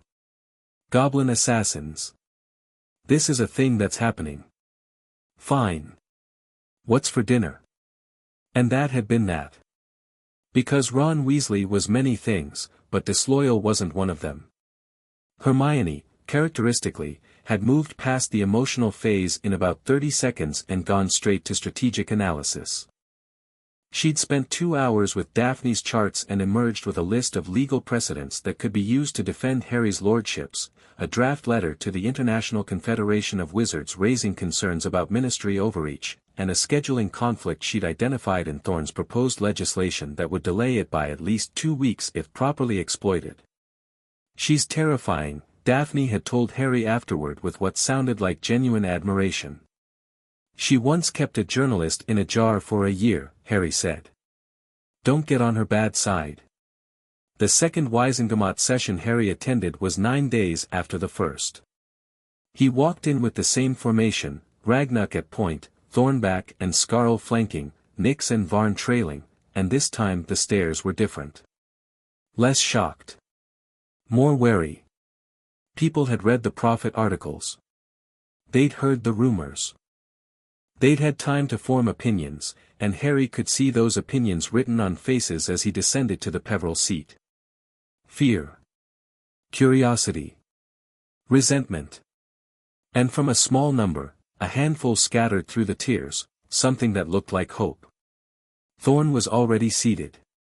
He was in the second row, directly behind where the minister's advisor traditionally sat, and he was talking quietly with a wizard Harry now knew as Augustus Selwyn, white-haired, aristocratic, with the kind of bone structure that came from centuries of selective breeding and the kind of eyes that made you check for your wallet.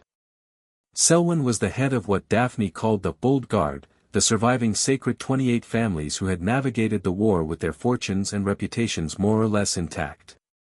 He wanted the world to go back to the way it was before Voldemort, before Dumbledore, before any of it, a quiet, orderly world where the old families held power and everyone else knew their place.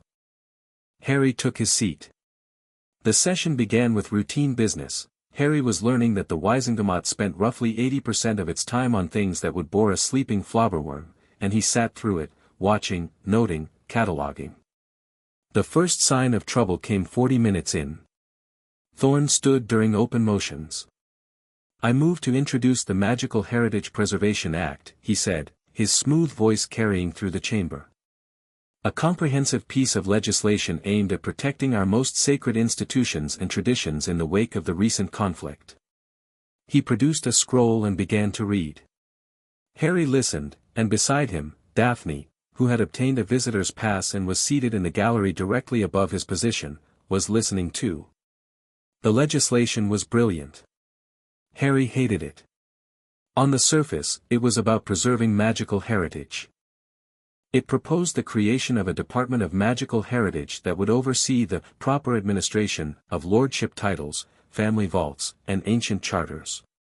It included provisions for regularizing the confirmation process for lordship claims, requiring ministry verification in addition to Gringotts blood confirmation.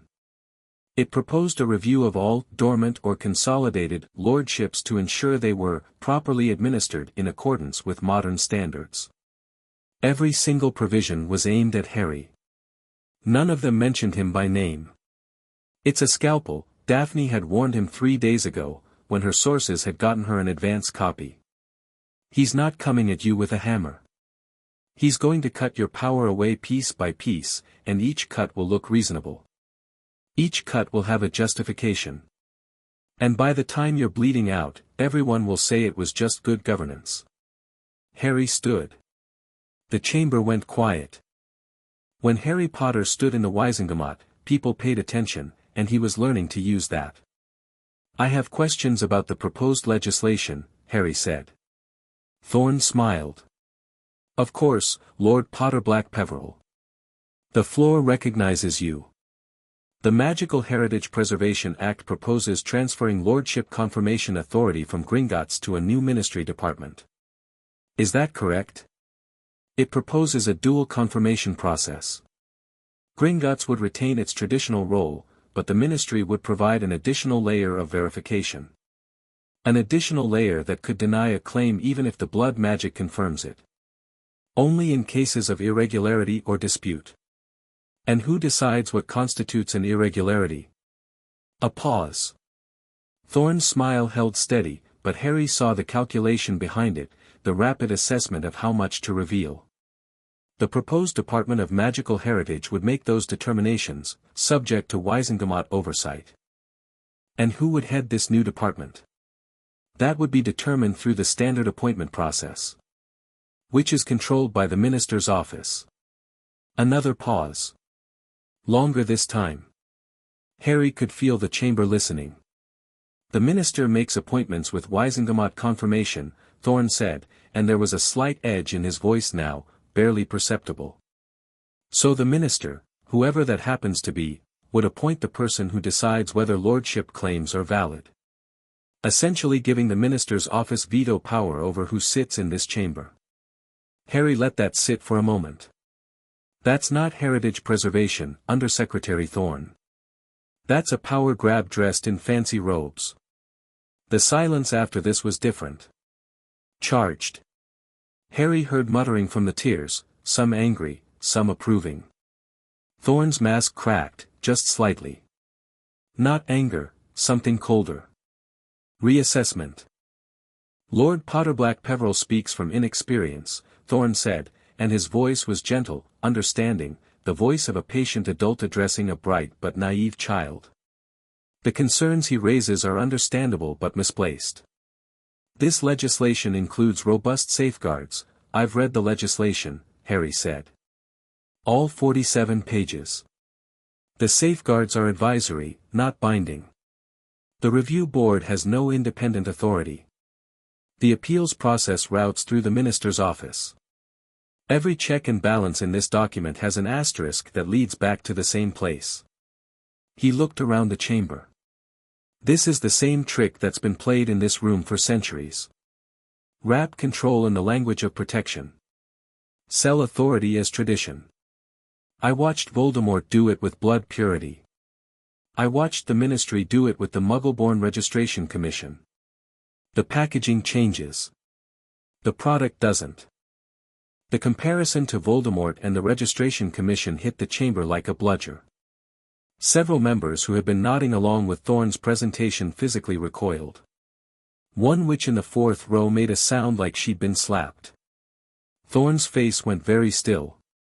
I would caution Lord Potter-Black-Peverell against drawing reckless comparisons. The Muggle-born Registration Commission was an instrument of tyranny. This legislation is an instrument of control, Harry said. Polished up and presented nicely, but control all the same. I oppose it. And I'm formally requesting that the vote be delayed 30 days for a full independent review, as is my right under Wizengamot procedural rules. I second the motion, said a voice from the third row. Harry looked up. An elderly witch he recognized from Daphne's charts, Griselda Marchbanks, ancient, sharp-eyed, and famously independent, was on her feet. And I add that any legislation affecting the traditional role of Gringotts should include Goblin consultation, which this manifestly does not. The motion carried. Not by much, the vote was close, and Harry could count the factions clearly now, loyalties written in raised hands, but it carried. The Magical Heritage Preservation Act was tabled for 30 days. Harry sat down. His heart was hammering, but he kept his face still. Across the chamber, Thorn was gathering his papers with precise, unhurried movements. When the session broke for recess, Daphne appeared at Harry's side. She was flushed, her eyes bright. That was good, she said quietly. The Voldemort comparison was risky but it worked. You've bought us 30 days. It's not enough. It's a start. Marchbank's seconding was significant. She hasn't taken a side in anything since the Grindelwald trials. People noticed. Thorn noticed too. Thorn expected resistance. What he didn't expect was competent resistance. That's what rattled him. She glanced toward the exit, where Thorn was deep in conversation with Selwyn. Both men's faces were carefully blank. They'll adjust. They're already adjusting. Then we need to move faster. Harry felt Ragnuk at his shoulder. We have a more immediate problem, the old goblin said, his voice barely above a murmur. Nick spotted something during the session. 2 individuals in the public gallery who did not belong there. What do you mean? They were carrying concealed wands in quick-draw holsters, and they spent the entire session watching you instead of the proceedings. Nix tracked them when the session broke. They went to the 4th floor, Department of Magical Law Enforcement. Auror Division. Harry felt the cold weight again. Aurors. Or people with access to the Auror Division. Which means your enemies have assets inside law enforcement. Ragnuk's amber eyes were flat and hard. This is escalating. The recess ended. Members filtered back to their seats. Harry sat through 2 more hours of legislative business, but his mind was working a different problem now. Thorn had people in the Aurors. That meant the legal system was compromised. That meant any investigation Harry requested would be controlled, delayed, or buried. That meant the assassination attempts would continue, and the people responsible would never be charged. Unless Harry went around the system entirely. He thought about the Charter of Noble Arbitration, Arcturus Black's ace in the hole. A lord of 3 or more ancient and most noble houses could demand an independent investigation of any sitting minister, with the power of subpoena and compulsion. It was a nuclear option. It bypassed the entire ministry apparatus. And it was his right. Not yet, he told himself. Not yet. But soon. The session ended in the late afternoon.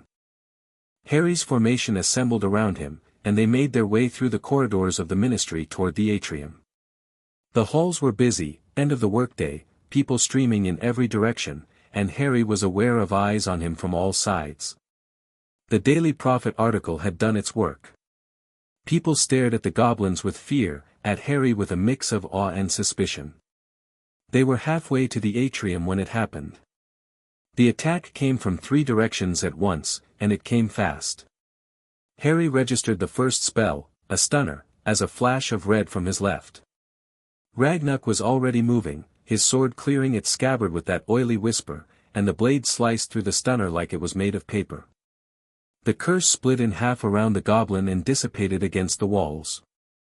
The second attack came from the right, not a spell, but a figure lunging from an alcove with a knife that gleamed with something wet and wrong. Poison. Scarl moved like water, flowing between Harry and the attacker with a fluidity that shouldn't have been possible at her speed. She caught the attacker's wrist, twisted, and Harry heard bones snap. The knife clattered to the floor. Scarl kicked it away, then drove a knee into the attacker's stomach and dropped them with a precise strike to the temple. The third attacker was behind them. Harry felt the magic before he saw it, a killing curse, the air going cold and heavy with it, and he spun, wand coming up, but Thornback was already there. The enormous goblin stepped into the path of the killing curse and swung his warhammer. The hammer connected with the curse. What happened next was something Harry had never seen, something he didn't know was possible. The runes on the hammer's head flared white-hot, and the killing curse, the unstoppable, unblockable killing curse, shattered. It broke apart against the hammer's face like green glass and sprayed outward in a shower of dissipating energy that scorched the walls and left afterimages burned into Harry's vision.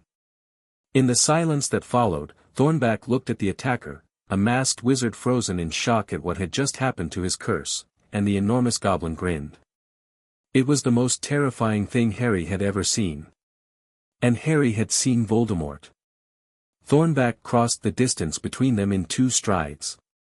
The wizard tried to raise his wand for a second curse and Thornback hit him in the chest with the flat of the hammer, not the head.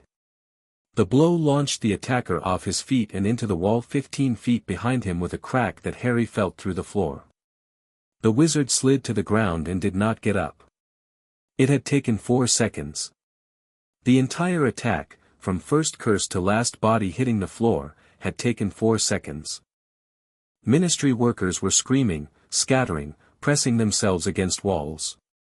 Nix and Varn materialized from somewhere, Harry hadn't even seen them move, and the twins were standing over the 2 fallen attackers from the first and second strikes, weapons drawn, checking for additional threats. "Clear," Nix said. "Clear," Varn confirmed. Ragnuk hadn't moved from his position at Harry's front. His sword was still drawn, dark metal gleaming, and his amber eyes were scanning the corridor with the calm, methodical intensity of someone for whom this was a Tuesday. 3 attackers, he said. Coordinated. Semi-professional. The one with the knife was better than the other 2, Scarl. Trained, Scarl confirmed. She was kneeling by her attacker, examining the fallen knife with interest. The blade is coated with basilisk venom derivative.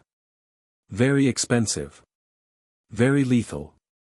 Someone spent serious gold on this. Harry's wand was in his hand, his pulse steady. The fear hadn't come. He'd been attacked too many times for fear, and the cold anger was there instead, sharp and clean. He looked at the masked wizard Thornback had put through the wall. The man was unconscious, his wand shattered, his mask askew. Harry walked over and pulled the mask off. He didn't recognize the face. Young. Nondescript. Nobody. Hired wands, Ragnak said, confirming Harry's thought. Contract killers. They were waiting in the ministry corridors, which means they knew your schedule, which means someone inside the ministry is providing intelligence to whoever wants you dead. A crowd was forming. Ministry workers pressing forward, whispering. Harry heard footsteps, heavy, authoritative, and a squad of Aurors appeared around the corner, wands drawn, led by a tall, broad-shouldered man Harry recognized. Dawlish. John Dawlish. Career Auror. Not particularly talented, but connected. Harry remembered that Dawlish had been confounded by Dumbledore, stunned by various people, and generally had a career that could be charitably described as eventful. He was also, according to Daphne's intelligence, a Thorn loyalist. What happened here? Dawlish demanded, his wand sweeping across the scene, the three fallen attackers, the armed goblins, Harry standing in the middle with the mask in his hand. 3 people tried to kill me in a ministry corridor, Harry said. My security team stopped them. You're welcome to take the attackers into custody. Dawlish's eyes darted to the goblins, to the warhammer in Thornback's hands, to the dark sword in Ragnak's grip. Your goblins assaulted 3 people, my security team neutralized 3 assassins who attacked me with a killing curse and a poison knife. Harry's voice went hard. In a public corridor. In the Ministry of Magic. Where I am a sitting member of the Wizengamot under the protection of law. He stepped toward Dawlish, and the Auror, 6 inches taller and 20 years older, took a half-step back before he could stop himself. Either arrest the people who tried to kill me, or get out of my way. Dawlish's jaw worked. His eyes were angry, uncertain. The crowd was watching. Everything that happened here would be reported, discussed, written about. Secure the attackers, Dawlish said to his squad, and Harry heard the reluctance in it. As the Aurors moved to collect the 3 unconscious assassins, Harry turned to find Ragnak at his side. We need to interrogate them before the ministry makes them disappear, Harry said quietly. Nyx is already on it. He placed a tracking spell on each of them when they fell. Goblin tracking, the Aurors won't detect it. We will know where they are taken, and we will know if they are moved. Ragnak's scarred face was grim. But the larger concern stands. This was inside the ministry. This was not opportunistic, this was planned. Someone gave them access, told them your schedule, and arranged the attack to happen in a corridor with no portraits and no security monitoring. Thorn. Perhaps. Perhaps Selwyn. Perhaps both. Ragnak sheathed his sword. We are past politics now, Lord Potter. This is war. A quiet one, but war nonetheless. Harry looked down the corridor. Ministry workers were being herded away by the Aurors. The blood from the knife wielder's broken wrist was being vanished from the floor. In an hour, this corridor would look like nothing had happened. Then we fight a war, Harry said. That evening, Grimmauld Place was a war room. Daphne arrived 20 minutes after Harry got home, having heard about the attack through her contacts before the Daily Prophet had even started writing about it. Hermione came 30 minutes after that, having been tipped off by Neville Longbottom, who worked at the ministry greenhouse and had witnessed the aftermath. Ron came with her, his freckled face tight with barely controlled anger. They tried to kill you in the bloody ministry, Ron said. In the corridor. In broad daylight. They're getting bolder, Harry said. Or more desperate. I'm not sure which. They sat around the dining room table, Harry, Ron, Hermione, Daphne, and the full Nightfong team. It was, Harry reflected, the most unusual gathering of allies in the history of magical Britain. A war hero, 2 of his best friends, a Slytherin political operator, and 5 goblin assassins, all eating sandwiches that Creature had prepared with his usual aggressive competence. Nyx, Ragnak said. Report. The young goblin hopped onto the table, Ron flinched, and produced a small crystal sphere from his pocket. He tapped it with a clawed finger and it projected a ghostly blue map in the air above the table. The 3 attackers were taken to the horror-holding cells on level 2, Nick said, tracing routes on the map with his finger. 20 minutes after arrival, one was moved.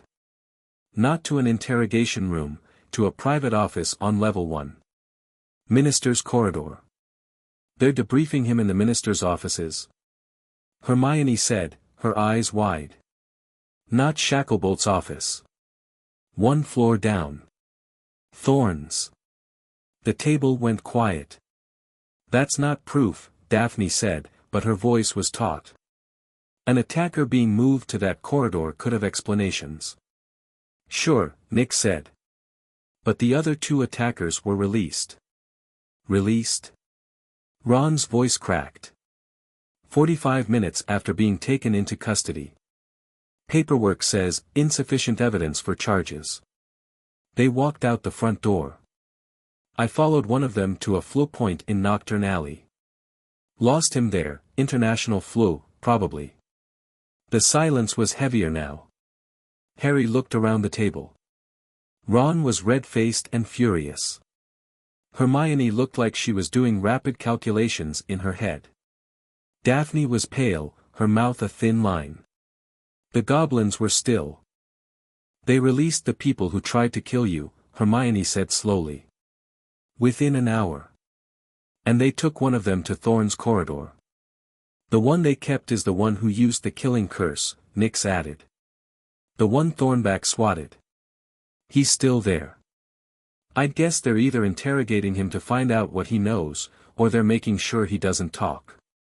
If Thorn is connected to the assassination attempts, Daphne said, then we're not just fighting a political opponent. We're fighting a criminal conspiracy with access to ministry resources. We knew that, Harry said. Knowing it and having evidence are different things. Daphne drummed her fingers on the table. We need proof. Real proof. Something that connects Thorn directly to the attacks. The Charter of Noble Arbitration, Hermione said. Everyone looked at her. She had that expression, the one Harry had seen 1,000 times, the one that meant she'd found the answer in some book nobody else had read. Harry holds 3 ancient and most noble houses. Under the Charter of Noble Arbitration, he can demand an independent investigation of any sitting ministry official with the power of subpoena and compulsion. It's never been repealed, I checked. Twice. The investigation would be conducted by an independent panel, not the Aurors. The ministry can't interfere. She looked at Harry. You have the legal right to bypass their entire system. If I invoke it now, Thorn will know what's coming. He'll destroy evidence. Not if we move fast enough, Ragnuk said. The charter, once invoked, is immediate. Compulsory. Interference with a noble arbitration investigation carries automatic expulsion from the Wizengamot and a prison sentence. Even Thorn cannot risk that openly. He'll fight it, Daphne said. He'll challenge the validity, try to get it delayed, let him. Every day he spends fighting the investigation is a day he's not advancing his legislation. Harry stood. He walked to the window and looked out at the dark street. Rain was falling again, streaking the glass. But the charter is our heavy weapon. I don't want to use it until we've exhausted other options or until we have enough preliminary evidence that the investigation panel knows where to look. What other options? Ron asked. Harry turned back to the room. Thorn's coalition. 7 Wizengamot members. Daphne said 4 of them have vulnerabilities and 3 are being blackmailed. If we can turn even 2 of them, get them to testify about what Thorn has asked them to do, what they know about his operations, we'll have enough to invoke the charter with real teeth. How do you turn Wizengamot members? Ron said. You give them a better option, Daphne said. Right now, they're with Thorn because he's the power. If they see a credible alternative, someone who can protect them from whatever Thorn is holding over them, some of them will flip. People always prefer the winning side. We just have to convince them we're winning. Are we winning? Nix asked from the table. Harry looked at Ragnar. The old goblin's amber eyes met his, steady and unreadable. "We're alive," Ragnar said. "In this kind of war, that counts as winning." Harry spent the next 3 days in a whirlwind of meetings that would have been unthinkable a month ago. The first was with Cresswell, the Wizengamot member Thorn had leverage over through the purchased debt. Harry met him in a Muggle pub in Oxford, a location Nix had scouted and Varn had swept. Cresswell was a nervous, thinning man in his 50s who looked like he hadn't slept properly in weeks. "I know about the debt," Harry said, sitting down across from him without preamble. "Avalon Holdings. Thorn's people bought it to keep you in line." Cresswell went grey. "How? It doesn't matter how. What matters is this: I can pay off your debt. Today. Every canute. You'll owe Thorn nothing. And then I'll owe you. No. You'll owe me a single vote, against the Magical Heritage Preservation Act. After that, we're square. No strings." Cresswell stared at him. "Why? Why would you do that?" "Because Thorn is using you, and I'd rather have a free man who votes his conscience than a puppet who votes his fear. Even if your conscience tells you to vote against me sometimes." The meeting lasted 20 minutes. Cresswell left looking like a man who had been offered a glass of water in the middle of a desert and couldn't quite believe it was real.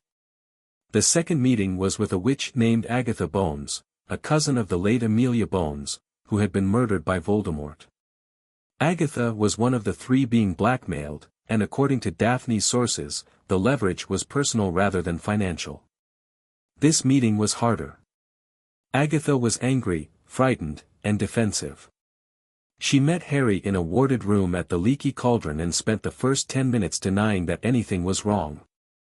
"I vote my conscience," she said.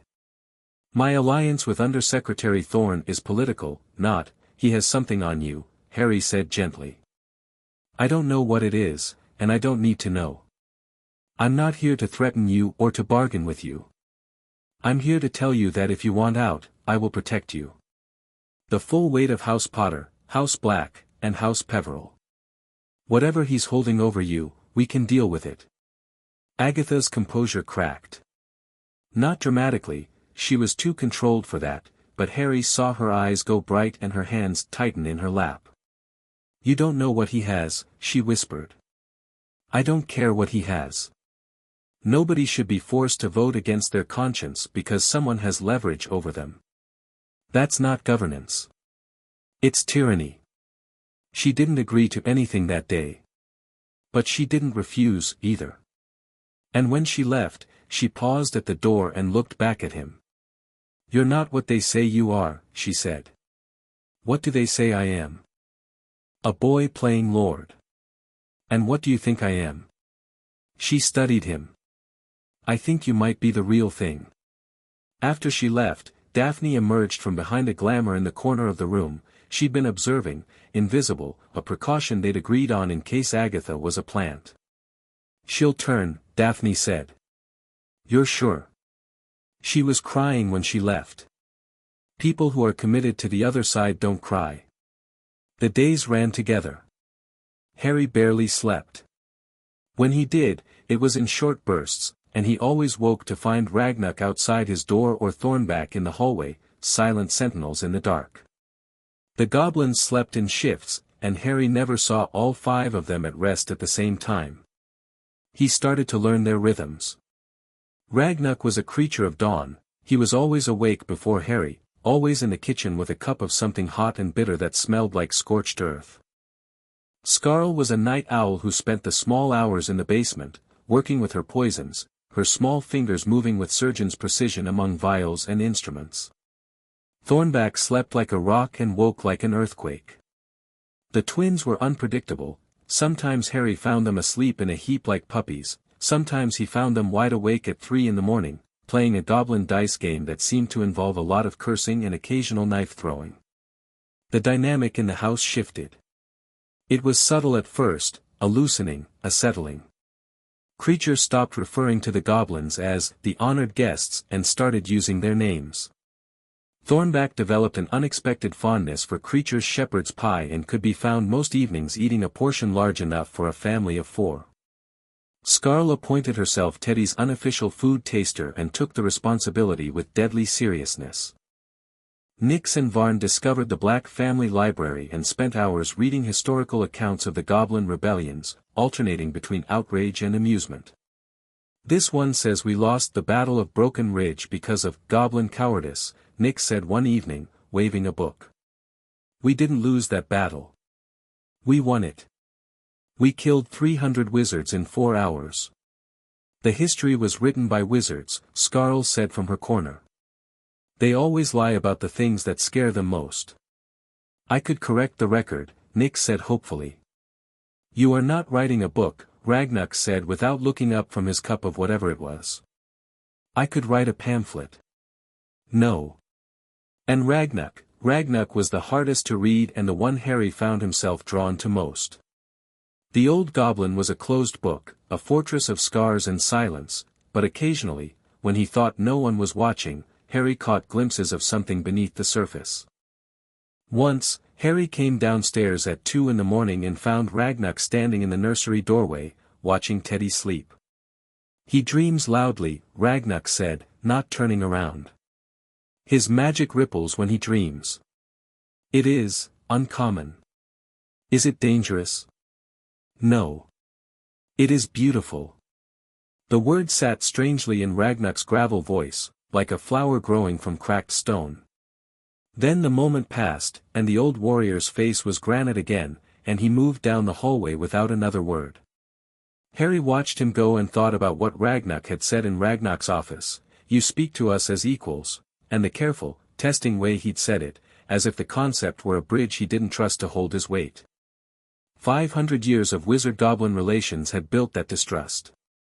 500 years of broken treaties, stolen artifacts, condescending legislation, and casual bigotry. Harry wasn't naive enough to think he could undo that in a month. But he could start. He could pay a fair price and treat his team like professionals and put their safety alongside his own. It wasn't much. But Ragnak had stayed, and the others had stayed, and sometimes that was how trust began, not with grand gestures but with the quiet accumulation of small decencies. 14 days after Harry's first Wizengamot session, Kingsley Shacklebolt was removed as interim minister. It happened fast. A vote of no confidence, engineered by Thorn's coalition, supported by enough frightened or compromised members to carry. Kingsley was out. Thorn was named acting minister pending a formal election that was scheduled for, Harry noted with grim amusement, exactly 2 days after the 30-day delay on the Magical Heritage Preservation Act expired. "He planned this," Daphne said, standing in the drawing room of Grimmauld Place with the emergency edition of the Daily Prophet in her hand. "Every step. The legislation, the vote, the election timing. He's been building this for months." Kingsley went quietly. "He's a good man, but he's not a fighter. Not this kind of fighter." She set the paper down. "Thorn will be minister before the month is out. Once he is, he'll push through the Heritage Act, create the Department of Magical Heritage, and start dismantling your lordships through bureaucratic warfare." Harry was standing by the fireplace, staring into the flames. The 3 rings on his fingers gleamed in the light. Behind him, Ragnak sat in his customary position, cross-legged on the dining table, his sword across his knees. "How many members do we have?" Harry asked. "Confirmed." Cresswell, Marchbanks, Longbottom, Neville's grandmother had been persuaded by a passionate letter from her grandson, and 6 others who've indicated they'll vote with us on the Heritage Act. "That's 9, plus your 3 seats. 12. We need a majority. 26. You're 14 short." Agatha Bones. Still undecided. "But leaning our way." Harry turned from the fire. "What about the evidence?" "Nix, you've been tracking the money." Nix dropped from the chandelier, where he'd apparently been lounging. Ron, who was sitting on the sofa, didn't even flinch anymore. He just sighed. "Avalon Holdings, Thorn's financial vehicle, has been very busy, Nick said. In the last 2 months, they've purchased debt on 11 Wizengamot members, made payments to 3 people I've identified as contract killers, and transferred a large sum to a private security firm called Cerberus Solutions. Cerberus Solutions doesn't technically exist. It's a front. A front for what? Private hit wizards. The attack in the Ministry corridor, those 3 were Cerberus contractors.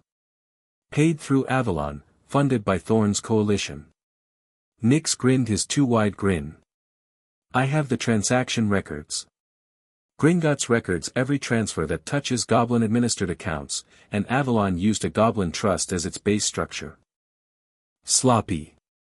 How did you get Gringotts transaction records? Hermione asked, her eyes wide. I asked nicely, Nick said. He broke into the records archive, Varn translated.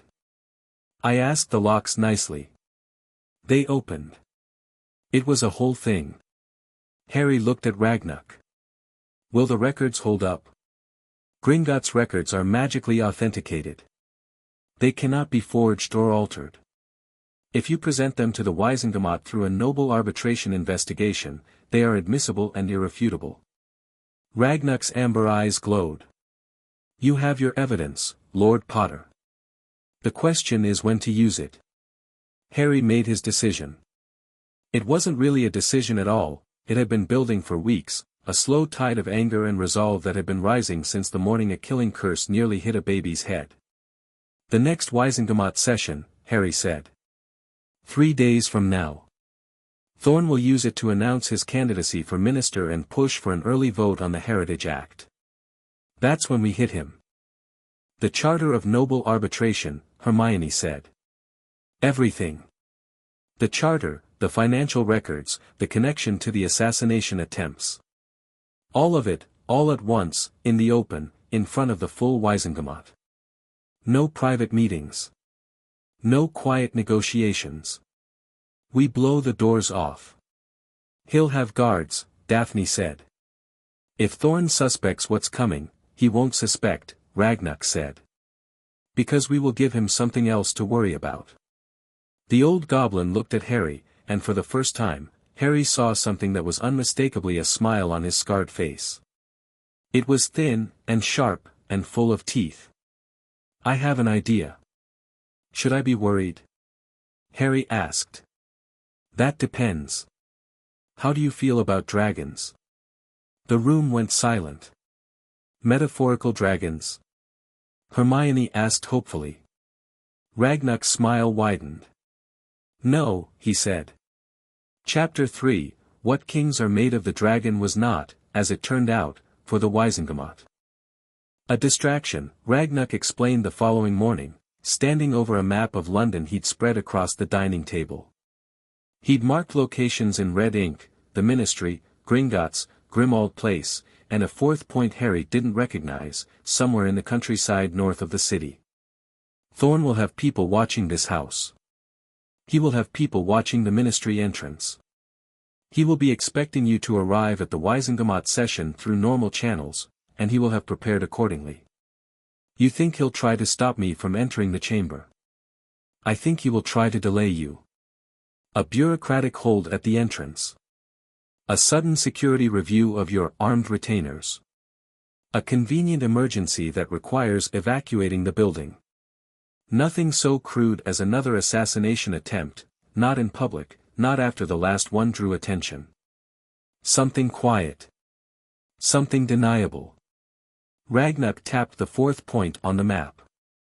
So we will give him something loud and undeniable to deal with instead.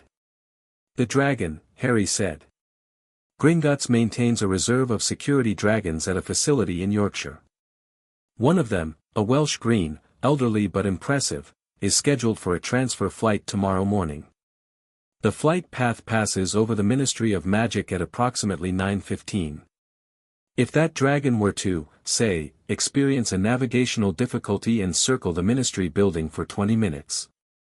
Every Auror, every security wizard, and every official in the building would be focused on the dragon, Daphne said from the doorway, where she'd been listening with a cup of tea. Including Thorn's people. And while they're all looking up, Nick said from somewhere in the ceiling, Harry had stopped tracking how the scout got into impossible positions. We walk in through the front door. Won't Gringotts object to one of their dragons going off course? Hermione asked. She was seated at the table with a stack of legal documents, her quill still moving even as she talked. Ragnar's expression was carefully blank. Director Ragnar has been informed. He has expressed no objection. Gringotts considers its security arrangements to be internal matters not subject to ministry oversight. He's enjoying this, Harry said. Director Ragnar does not enjoy things. He simply finds certain developments less disagreeable than others. Harry looked at the map. The plan was elegant in its simplicity, classic misdirection. While the ministry panicked about a dragon, Harry would walk into the Wizengamot with everything he needed to tear Thorn's operation apart. What about after? He asked. Once I invoke the charter and present the evidence. Thorn won't go quietly. No, Ragnar agreed. He will not. He'll have allies in the chamber. Selwyn, the hardliners. They might try to shut down the session, force an adjournment. They can try. The Charter of Noble Arbitration, once invoked, supersedes normal Wizengamot procedure. The session cannot be adjourned until the invocation is heard in full. That's the law. And if they ignore the law? Ragnar's hand rested on the pommel of his sword. Then they will be ignoring the law in a room with 5 Nightfong operatives. I would not recommend it. Harry nodded. He looked around the table, his war council, such as it was. Hermione with her legal briefs, Daphne with her political maps, Ragnar with his blade, and somewhere above them, Nyx, hanging from the ceiling like an armed bat. Tomorrow, Harry said. We end this. He spent the rest of the day preparing, but not in the way he expected. The legal preparations were Hermione's domain. She had the charter invocation memorized, the supporting documentation organized, and a procedural script that walked Harry through every step of the process. She'd also prepared contingency arguments for 7 different objections Thorn might raise, cross-referenced with precedents dating back to the 15th century. Harry looked at the stack of parchment and felt a familiar surge of gratitude for the bushy-haired force of nature he was lucky enough to call a friend. You're sure this will hold? He asked her. The law is the law. They can argue about procedure, about timing, about jurisdiction. But they cannot argue with a blood-confirmed lord of 3 ancient houses invoking a charter right that has been on the books for 600 years. She paused, her quill finally still. Harry, there's something I need to say. Yeah. After tomorrow, regardless of how it goes, things will be different. You're not just fighting Thorn. You're challenging the entire system. The old families, the ministry, the way things have been done for centuries. Even if you win, there will be people who see you as a threat. Not because you're wrong, but because you're powerful, and powerful people who rock the boat make everyone nervous. I know. Do you? Because once you do this, you can't go back to being just Harry. You'll be Lord Potter-Black-Peverell, the man who brought down a minister, who walks with goblins, who used old magic to hold the powerful accountable. That's a target that never goes away. Harry sat down across from her. Hermione, I've been a target since I was 1 year old. Voldemort marked me before I could walk. Dumbledore used me as a weapon before I was old enough to understand what that meant. The ministry called me a liar, then a hero, then a recluse, then a threat. I've never had the luxury of being just Harry. He met her eyes. But I get to choose what kind of target I am. And I'd rather be a target because I stood up than because I knelt down. Hermione's eyes were bright. She reached across the table and squeezed his hand. Ron's going to want to come tomorrow, she said. No. He and Neville are on Teddy duty. Andromeda too. I want them at the Tonks house, under Fidelius, away from all of this. He'll hate that. He'll understand. Teddy comes first. Hermione nodded. I'll be in the gallery. If there's a legal challenge I haven't anticipated, I can send notes down. Daphne will be on the floor. She managed to get Marchbanks to sponsor her as an official advisor to the independent members block. Marchbanks is sponsoring a Slytherin half her age as a political advisor. Hermione raised an eyebrow. How did Daphne manage that? She asked. Apparently Marchbanks has been waiting 40 years for someone to ask. She told Daphne that the Wizengamot needed more young women with sharp teeth. Hermione smiled. It was small and fierce and proud. I like Marchbanks. Everyone likes Marchbanks. That's her secret weapon. Evening came. Harry put Teddy to bed himself, taking longer than usual, holding the baby against his chest and feeling the warm weight of him, the impossible smallness. Teddy's hair was a sleepy lavender, his fist curled around Harry's thumb. I'm going to make this safe for you, Harry said quietly. All of it. The whole world, if I have to. Teddy made a soft sound that might have been agreement or might have been gas. Harry chose to interpret it as the former. He laid Teddy in the crib and activated the wards, Ragnar's wards, layered with goblin magic that hummed at a frequency Harry could feel in his back teeth. The room was the most secure space in the house. Possibly the most secure room in London. Anything that breached those wards without authorization would encounter several very unpleasant surprises before reaching the crib, by which point Thornback would have arrived from wherever he was in the house, and anything that could survive Thornback probably deserved to win. Harry went downstairs and found Daphne in the drawing room, alone. She was standing at the window, looking out at the dark street, and she didn't turn when he entered. Are you nervous? She asked. No. She turned. Her blue eyes searched his face. You're not, are you? Most people would be. I've walked into the Forbidden Forest to die. I've stood in front of Voldemort and watched the killing curse come at me and didn't flinch. Tomorrow I'm walking into a room full of politicians. He shrugged. Perspective. Daphne was quiet for a moment. Then she crossed the room and sat down on the sofa, and Harry sat across from her, and the distance between them was formal and the silence was not. When I was 14, she said, my father came home from a Wizengamot session looking like he'd seen a ghost. I'd never seen him frightened before. He sat my mother down and told her that Voldemort was back, that the ministry was pretending otherwise, and that our family had to choose a side. My mother asked which side was right. My father said it didn't matter which side was right, it mattered which side would let our family survive. She looked at her hands. I hated him for that. For years, I hated him. I wanted him to be brave. I wanted him to fight. I didn't understand that he was fighting to keep us alive, and the battlefield he was on didn't have spells and curses. It had dinner parties and handshakes and quiet threats delivered with smiles. He sounds like a good man, Harry said. He is. He's also a coward. Both things are true. She looked up. I don't want to be a coward. That's why I'm here. Not because I'm brave, I'm not the way you are. But I'm tired of surviving. I want to live in a world where surviving isn't the best you can hope for. Harry didn't say anything for a long moment. Then he leaned forward and said, tomorrow, when I invoke the charter, Thorn's people are going to panic. Some of them might do stupid things. Selwyn in particular, Daphne, if it gets dangerous, I'll handle it. That's not what I know what you meant. And I appreciate it. But I didn't sign up for the safe version of this. Her jaw was set, her eyes steady. You need someone on the floor who can manage the political side while you handle the legal invocation. That's me. That's what I'm good at. Let me be good at it.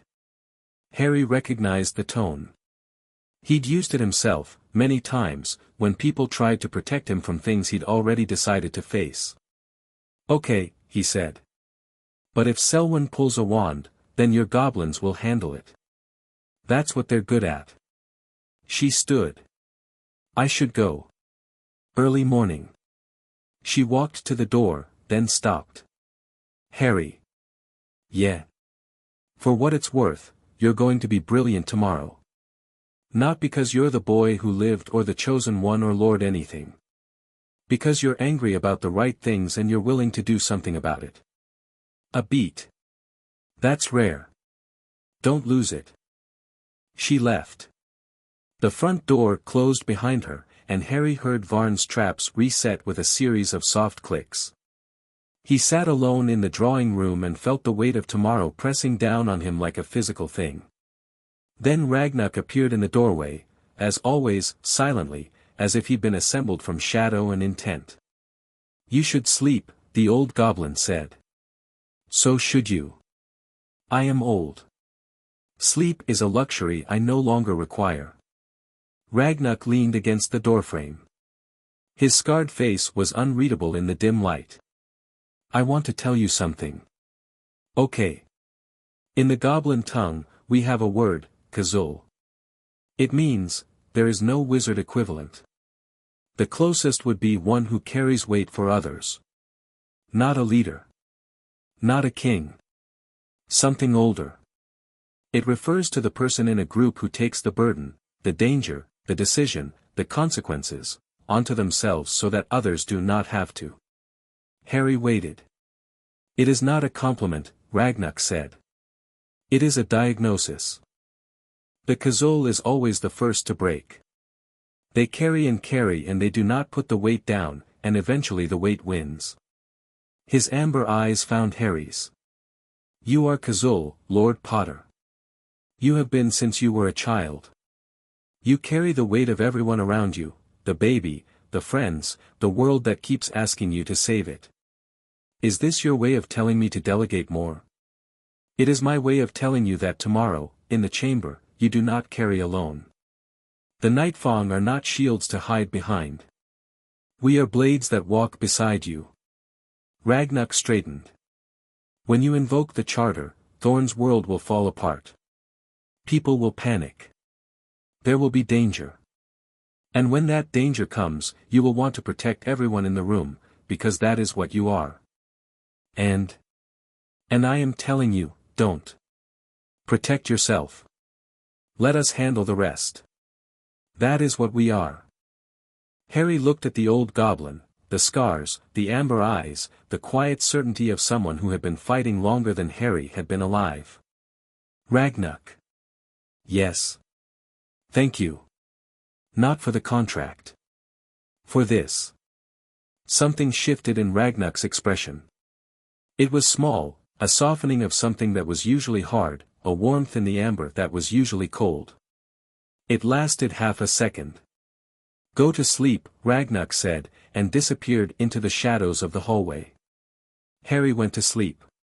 He woke at 5. The house was dark and quiet, but he could feel the goblins moving, that particular vibration in the air that meant the Nightfong team was active. He dressed in silence. The same dark suit. The 3 rings on his fingers. He looked at himself in the mirror and saw a young man with green eyes and a scar like a lightning bolt, and he thought, not for the first time, that the scar was fitting. Lightning didn't ask permission before it struck. Downstairs, the team was ready. Full battle dress, the black leather and dark metal, weapons visible, runes active. Thornback's warhammer pulsed with that low, ominous light. Scarl had more pouches on her belt than Harry had ever seen, each one containing something that would ruin someone's day in a specific and creative way. Nyx had his bow and a quiver of arrows that shimmered faintly, as if they couldn't quite decide whether they existed in this dimension or another. Varn's forearm devices were loaded with something that clicked and hummed. Ragnarok stood at the center, his sword on his hip, his scarred face carved from stone. He looked at Harry and nodded once. The dragon is airborne, Ragnarok said. It will reach Ministry airspace at 9:15. The Wizengamot session begins at 9. We need to be in the chamber before the distraction starts. Once the dragon arrives, the building will lock down and no one gets in or out. And no one gets out is exactly what we want, Harry said. Thorn can't leave. Selwyn can't leave. They sit there and they listen. Correct. Harry looked at his team. Anything could happen today. Thorn might fold quietly. He might fight. Selwyn might do something reckless. There might be people in the chamber with weapons, with orders, with contingency plans we haven't anticipated. He paused. If it goes wrong, if it gets violent, I need you to protect the civilians first. The Wizengamot members, the gallery, the staff. Not me. I can take care of myself. Ragnar's jaw tightened. We discussed this. I know. And I heard you. But I'm telling you, the people in that room are my responsibility. If someone has to be at risk, it's me. That's not negotiable. The silence was thick. Ragnar's amber eyes burned, and for a moment Harry thought the old goblin was going to argue, going to invoke the contract or the old oath or pure stubbornness. Instead, Ragnar drew his sword and held it horizontally across both palms, the blade flat, the dark metal reflecting nothing. The Nightfong serve the Lord, he said. But the Nightfong also serve the Lord's purpose. If your purpose is the protection of others, then that is our purpose. He sheathed the sword. But if you die because you were being noble and stupid, I will find you in whatever afterlife you end up in and I will be very cross. Fair enough. Very cross, Lord Potter. You do not want to see a cross goblin in the afterlife. I've seen you before coffee. I think I can handle it. From somewhere behind Thornback, who grunted what might have been a laugh, Nix and Varn cackled. Even Scarl's mouth twitched. Let's go, Harry said. They arrived at the ministry at 8:45. The atrium was busy with the morning rush, and the reaction was the same as the first time, the gasps, the stares, the crowd parting like the Red Sea before a prophet with very dangerous friends. But today there was something different in the air. Harry could feel it, a tension, a static charge. The ministry felt like a building holding its breath. The Wizengamot corridor was busier than usual. More members than Harry had ever seen were filing toward the chamber, and the gallery was packed. Word had spread, through Daphne's network, through the rumor mill, through the particular sixth sense that magical Britain seemed to have for moments of historical significance, that today's session was going to matter. Harry saw Thorn before Thorn saw him. The acting minister was standing outside the chamber doors, speaking with Selwyn and two other wizards Harry recognized from Daphne's charts, hardliners, inner circle, bought and paid for. Thorn was dressed immaculately, his grey-templed hair perfectly styled, his smile perfectly calibrated. He looked like a man who owned the world and was preparing to sign the deed. Then he saw Harry, and the smile flickered. It was brief, a half-second glitch in the mask, there and gone, but Harry caught it, and what he saw underneath wasn't anger or contempt. It was calculation. Rapid, intense, the mind behind the mask running scenarios at full speed. Lord Potter-Black-Peverell, Thorn said, recovering smoothly. I see you've brought your entourage. I see you've brought yours, Harry said, glancing at Selwyn, who glared at him with undisguised hostility. This is a historic day, Thorn said. I'll be formally announcing my candidacy for minister. I hope I can count on your support. I hope today is historic, Harry agreed. We'll see whose version of history it is. He walked past Thorn and into the chamber. The doors were open, the tiers filling rapidly, the noise level rising as members took their seats and spectators crammed into the gallery. Harry descended to the Peverell seat, and the Nightfong team deployed, Ragnar behind him, the others to their positions at the four corners. Thornback took the main doors, and several Wizengamot members who were entering at the same time changed their path to give the massive goblin a wide berth. Harry sat down. The Peverell seat was cold, as always. He placed his hands on the armrests and felt the dark metal of the Peverell ring thrum against the ancient stone, and for a moment, just a moment, he felt something vast stir in the deep magic of the chamber, something that recognized him, that had been waiting. Daphne was in the gallery, seated beside Hermione. They'd agreed that Daphne would work the floor during any recess, but during the session itself, Hermione would be the one feeding legal guidance via enchanted parchment, a communication method Varn had rigged that was invisible to standard detection spells. The chamber filled. Harry counted bodies. 49 of the 50 Wizengamot seats were occupied, the 50th had been vacant since the death of its holder during the war. The gallery was at capacity. He spotted journalists, including a young woman with a quick quotes quill who he didn't recognize, not Rita Skeeter, someone new. At 9 o'clock, Chief Warlock Ogden called the session to order. His voice was thin and papery, but it carried the weight of tradition. Before we begin regular business, Ogden said, the acting minister has requested time to address the chamber. Thorn stood. He straightened his robes, adjusted his cuffs, and walked to the central podium with the easy grace of a man who had rehearsed this moment 100 times. Distinguished members of the Wizengamot, Thorn began. We stand at a crossroads. The war is over, but the work of rebuilding has only begun. Our institutions are weakened. Our people are divided. Trust in government has been eroded by years of conflict, corruption, and, his eyes found Harry's for a fraction of a second, uncertainty about the future. He spoke for 10 minutes. It was a good speech, Harry had to admit that. Thorn was skilled. He wove together themes of stability, tradition, and reform with the practiced ease of someone who understood exactly which words triggered which emotions. He referenced the war without exploiting it. He invoked the memory of the fallen without being maudlin. He painted a picture of a magical Britain united under steady leadership, protected by strong institutions, guided by the wisdom of its oldest traditions. And buried in the rhetoric, like needles in cotton, were the poison pins, references to regularizing governance, ensuring proper oversight of ancient privileges, and protecting the integrity of our institutions from those who would exploit them for personal power. Each one a coded strike at Harry. Each one delivered with a smile. When Thorn finished, the chamber applauded. Not thunderously, the Wizengamot was too dignified for that, but solidly. Harry watched the faces.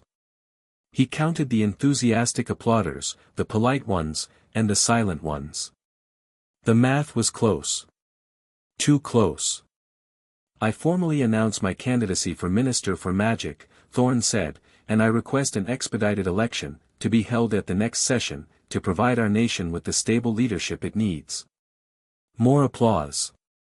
Selwyn was on his feet, clapping with visible enthusiasm. The hardliners followed. The neutral members clapped politely. Harry's allies were silent. Ogden called for a procedural vote on the expedited election request. This was the moment. Harry stood. The chamber went quiet. When Lord Potter-Black-Peverell stood, the Wizengamot listened. Not because they wanted to, Harry could see the resentment on some faces, the fear on others, but because they couldn't help it. The weight of 3 lordships, the fame of the boy who lived, the raw magical presence that Harry carried like a gravitational field, it compelled attention. Before we vote on the acting minister's request, Harry said, I have business before this chamber that takes precedence under established law. Lord Potter-Black-Peverell, the floor has not been yielded to you, Thorn began. It doesn't need to be. Harry's voice was steady, clear, and carried the particular resonance that the Peverell seat seemed to amplify. What I am about to invoke supersedes normal floor procedure. Chief Warlock, I respectfully request that you verify my standing. Ogden peered at him. Your standing, Lord Potter-Black-Peverell. I hold 3 confirmed lordships of ancient and most noble houses, Potter, Black, and Peverell. Blood confirmed by Gringotts, magically ratified, documented and authenticated. That is, correct, Ogden said slowly. Then I invoke the Charter of Noble Arbitration. The words fell into the chamber like stones into still water, and the silence that followed was the deepest Harry had ever heard. Not the silence of an empty room, the silence of 50 people simultaneously holding their breath. Thorn's face went white. Not pale. White. The mask didn't crack, it vaporized. For one unguarded second, Harry saw the real Aldrich Thorn, not the smooth politician, not the careful manipulator, but a man who had just watched his entire strategy get knocked off the board in a single move. That charter hasn't been invoked in 300 years, Selwyn began, rising from his seat. And it has never been repealed, Harry said. As the holder of 3 ancient and most noble lordships, I have the right to demand an independent investigation of any sitting ministry official, with full powers of subpoena and compulsion. The investigation cannot be blocked, delayed, or overridden by the Wizengamot, the minister's office, or any other body. Once invoked, this session cannot be adjourned until the invocation is heard in full. That is the law. He looked at Ogden. Chief Warlock. Do you acknowledge the invocation? Ogden looked like a man who had been expecting a quiet morning of procedural votes and had instead found himself standing in the path of a charging dragon. His eyes were wide behind his spectacles. He looked at Thorn, then at Harry, then at the ancient charter text that Hermione had provided to the clerk's office that morning, a legal masterstroke that ensured the reference document was already in the official record. The Charter of Noble Arbitration is a valid and standing provision of Wizengamot law, Ogden said, his voice cracking slightly. Lord Potter-Black-Peverell's invocation is recognized. The session cannot be adjourned until the invocation is heard. All members are compelled to remain. He looked at Thorn with something that might have been apology or might have been relief. Acting Minister, I'm afraid Lord Potter-Black-Peverell has the floor. This is absurd, Selwyn snapped. He was on his feet, his aristocratic face flushed. An archaic provision invoked by a teenager who has held his seats for less than a month. The charter has no minimum tenure requirement, Harry said. I checked. My very capable friend checked. The Gringotts legal team checked.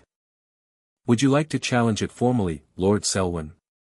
Because the penalty for obstructing a noble arbitration invocation is automatic expulsion from the Wizengamot. I'd hate to see you go. Selwyn's mouth opened. Closed. His face was the color of raw beef. Harry turned to the full chamber. I invoke the Charter of Noble Arbitration to demand an independent investigation of Acting Minister Aldrich Thorn on charges of conspiracy to commit murder, corruption of public officials, misuse of ministry resources, and conspiracy to undermine the constitutional order of the Wizengamot. The chamber erupted. Not into applause, into chaos. Members shouting, jumping to their feet, the gallery gasping and murmuring, the journalists' quills scratching so fast they were smoking. Harry raised his wand and sent a crack of thunder through the chamber that rattled the stone walls and shut everyone up.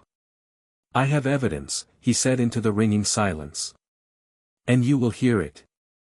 He drew the parchments from his robes, copies of the Gringotts transaction records, authenticated and sealed with goblin magic, duplicated for every member of the chamber.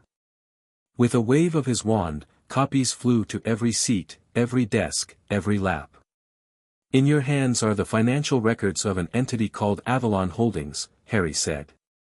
Avalon Holdings is a shell company administered through a Goblin trust, funded by a consortium of private donors, and controlled, directly and provably, by Aldrich Thorn. Thorn was standing very still.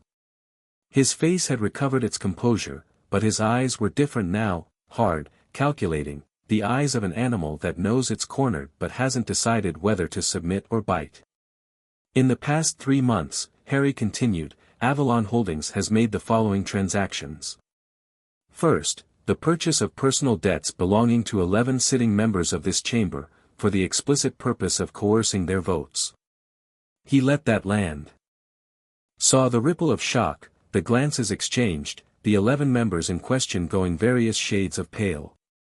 Second, payments totaling 40,000 galleons to a private security firm called Cerberus Solutions, which does not legally exist and which functions as a front for contract killers. The noise level rose. Harry pressed through it. 3 of those contract killers attacked me in a ministry corridor 2 weeks ago. One used a killing curse. Another carried a blade coated in basilisk venom. They were taken into custody by the Aurors. 2 were released within the hour with no charges. The third was taken to the ministerial corridor, to Thorn's office, and has not been seen since. He turned to look directly at Thorn. The acting minister met his gaze, and for a long moment, neither of them spoke. Third, Harry said, still looking at Thorn, Avalon Holdings funded 2 earlier assassination attempts against me personally. The first was a poisoned letter. The second involved killing curses fired through the window of my home while I was feeding my infant godson. The chamber was deathly quiet now. Harry could hear the scratch of quills, the breathing of 50 people, the soft hum of Thornback's warhammer from across the room. Aldrich Thorn tried to kill me, Harry said. He tried to kill a baby. He bought this chamber's loyalty with debt and blackmail. And he did all of it while smiling and talking about heritage and tradition and the good of magical Britain. He turned back to the full Wizengamot. I am not asking for your belief. I am presenting authenticated Gringotts records that cannot be forged, cannot be altered, and cannot be dismissed. The Charter of Noble Arbitration compels you to act on this evidence. An independent investigation panel must be formed. Today. Now. The silence held for 3 heartbeats. Then Thorn spoke. Fabrication, he said, and his voice was calm, smooth, almost pitying. An elaborate fabrication by a young man with too much money and not enough judgment. These so-called records are authenticated by Gringotts' blood seal, Ragnarok said from behind Harry's chair, and the sound of a goblin's voice in the Wizengamot chamber was so unprecedented that several members actually gasped. I am Ragnarok Nightfong, formerly of Gringotts Security Division. I can attest, under oath and under pain of death, that these records are genuine. Gringotts stands behind their authenticity. If Acting Minister Thorn disputes them, he is welcome to challenge Gringotts directly. A pause. I would recommend he bring a substantial legal team. Thorn stared at Ragnarok. Then he turned to Selwyn, who was still on his feet, and something passed between them, a look, a decision, a crossing of a line. This is a coup, Selwyn said, his voice rising. A power grab by a boy and his goblin mercenaries. The Wizengamot should not be held hostage by, sit down, Augustus. The voice came from the 3rd row. Agatha Bones was on her feet, her face pale but her eyes burning. Sit down, she repeated, and let me speak. Selwyn stared at her. Agatha, I am one of the 3 members being blackmailed by Thorn.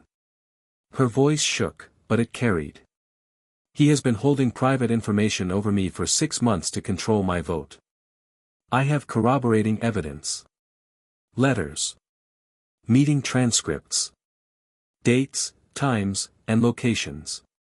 She pulled a thick envelope from her robes. I was afraid to come forward. Lord Potter-Black-Peverell offered me the protection of his houses, and I am taking it. The chamber exploded. 3 more members stood, Cresswell and 2 others Harry didn't know, members whose debts had been purchased by Avalon Holdings. They confirmed the coercion. They had documentation. They were shaking and pale and furious, and they were done being afraid. Harry watched Thorn's face. The mask was gone. What remained was something cold and sharp and desperate, the face of a man watching his empire collapse in real time, calculating the shrinking list of options with the speed of a mind that had never been less than brilliant. And then Thorn made his move. He reached into his robes, and Ragnarok's sword cleared its scabbard, and Thornback surged forward from the doors with a speed that defied his size, and Scarl's hands blurred to her daggers, but Thorn didn't draw a wand. He drew a small, black stone. Harry recognized it instantly, a communication stone, linked to a partner stone somewhere else. Thorn squeezed it and said a single word, now. The chamber doors blew open. Not from the outside, from the corridor beyond, a wave of concussive force that tore the ancient oak doors off their hinges and sent them spinning into the chamber like thrown playing cards. Thornback caught one with his hammer, swatting it aside with a crack that echoed off the walls. The other smashed into empty seats in the upper tier, showering wood and stone across the gallery. Through the ruined doorway came the strike team. Harry counted them in the fraction of a second before the first spell was cast. 20. No, 25. Some wore aura robes, some wore black, and they moved with the coordinated precision of a military unit. Wands up. Shields active. Spreading into the chamber in a tactical formation designed to control the space and pin the occupants against the walls. This was Thorn's contingency. His insurance policy. If the political game failed, the muscle would finish it. Wizengamot members screamed. The gallery erupted in panic, people scrambling for exits that were blocked by the incoming force. Hermione had her wand out, shielding the civilians nearest to her. Daphne was pulling people down behind seats, her face white but her movements controlled. And Harry Potter stood up from the Peverell seat and felt his magic rise. Not the careful, controlled magic of wand work and incantation. Something deeper. Something older. The magic of 3 lordships, 3 bloodlines, 3 ancient houses converging in a single vessel, the accumulated power of centuries of magical breeding, channeled through a young man who had died and come back, who had held all 3 deathly hallows, who had looked death in the face and walked away. The Peverell ring blazed with black fire. The Potter ring burned gold. The black ring erupted in silver light. And Harry felt the chamber respond, the ancient stone, the old wards, the deep magic woven into the foundations of the Wizengamot by the witches and wizards who had built it 1,000 years ago. They recognized him. They answered. The first 3 attackers through the door ran into a wall of force that Harry hadn't cast with his wand. It had erupted from the floor itself, a barrier of raw magic pulled from the chamber's own wards, and it hit them like a tidal wave. They flew backward, disarmed, shields shattered, and crashed into the corridor wall hard enough to crack the stone. Ragnuk was already moving. The old goblin flowed down the chamber steps like dark water, his sword singing in his hand, and he met the second wave of attackers with a violence that was almost beautiful. His blade cut through a shield charm like it was smoke, then reversed and took the wand arm of the wizard behind it. Not the arm, the wand.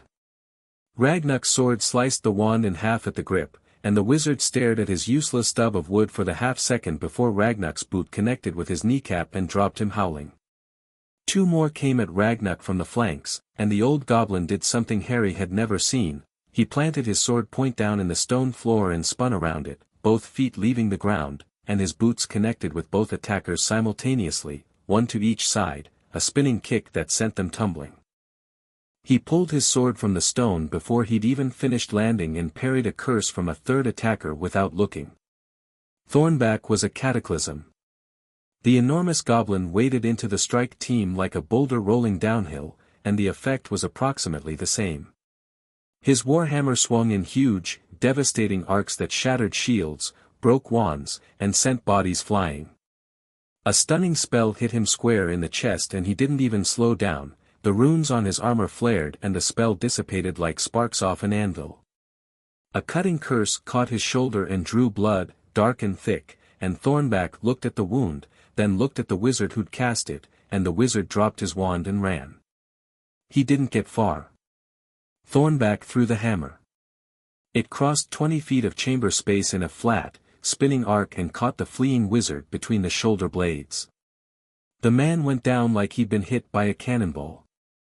Thornback extended his hand and the hammer flew back to him, pulled by the rune bond, and he caught it without breaking stride. Scarl was invisible. Harry caught glimpses, a flash of silver as a dagger found a wand hand, a stumbling attacker clawing at his eyes as something Scarl had thrown blossomed into a cloud of choking smoke, a figure dropping silently behind the strike team's lines and systematically disabling them from behind. She was everywhere and nowhere, a ghost with poison-tipped fingers, and by the time any attacker realized she was there, they were already on the ground. Nyx and Varn were a 2-person catastrophe. Nyx fired arrows from a position atop the gallery railing. Somehow he'd gotten up there in the first second of the attack, and each arrow did something different. One exploded into a net of binding cords that pinned 3 attackers together. Another emitted a shriek so piercing that everyone within 10 feet dropped their wands to cover their ears. A third turned into a snake, an actual snake, bright green and very angry, that pursued a fleeing attacker up the gallery steps. Varn was on the floor, and the devices on his forearms were firing, small projectiles that hit the ground and activated, creating zones of chaos. One produced a patch of ice so slick that 4 attackers went down in a tangle of limbs. Another created a flash of light so bright it left afterimages for minutes. A third emitted a sound like tearing metal that made Harry's teeth ache and seemed to disrupt magical concentration. 3 wizards trying to cast spells in its radius found their magic fizzling and sparking uselessly. And Harry was everywhere. He didn't stay in his seat. He didn't hide behind his goblins. He walked down the center of the chamber with his wand in one hand and his magic burning through the rings on his fingers, and he fought. A killing curse came at him from the left and he deflected it, not with a shield charm, but by grabbing the curse with raw magic and redirecting it into the ceiling, where it blew a hole through 3 feet of enchanted stone and sent dust raining down. An attacker lunged at him with a blade and Harry disarmed him without a word, without a gesture, the wand work happening at a level below conscious thought, his magic responding to his intent like an extension of his body. 3 attackers in aura robes tried to flank him. Harry spun and cast a spell he'd learned from the prince's book, Sectum Sempra, but modified, controlled, aimed at their wands rather than their bodies. 3 wands shattered simultaneously. The attackers stared at their empty hands. Harry hit all 3 with a stunning spell that he cast as a wave, not 3 separate spells, but a single pulse of red light that swept across them like a scythe and put them on the floor. He was dimly aware that the Wizengamot members were watching. That the gallery was watching. That the journalists, huddled behind overturned seats with their quills still somehow scratching, were recording every second of this for tomorrow's papers. He didn't care. He was fighting, and fighting was the thing he'd always been best at, the one skill that the world had given him no choice but to master. An attacker got close enough that Harry could see his eyes through the mask, wide and terrified, and cast a Cruciatus curse at point-blank range. Harry sidestepped it. The curse passed so close he felt the heat of it on his cheek. He caught the attacker's wand arm, twisted, and broke his grip, then put him down with an elbow to the temple that Ragnarok would have approved of. The battle was turning. The strike team had come in expecting to overwhelm a room full of politicians. They had not expected 5 goblin assassins and a wizard who had killed the most powerful Dark Lord in history. The last knot of resistance, 6 attackers who had formed a tight defensive circle near the shattered doors, broke when Thornback charged them. They scattered like pigeons, and Nyx picked them off from the gallery with binding arrows, pinning them to walls and floor and, in one memorable case, the ceiling. Silence fell. It was sudden and total, the silence of a battlefield after the last sword stopped swinging. Harry stood in the center of the Wizengamot chamber, breathing hard, his wand still raised. Around him, the carnage was impressive. 25 attackers, all down, all disarmed, most unconscious, a few groaning. The chamber was wrecked, seats shattered, walls scorched, the ancient oak doors reduced to kindling. Dust hung in the air like fog. The Nightfong team reassembled around him.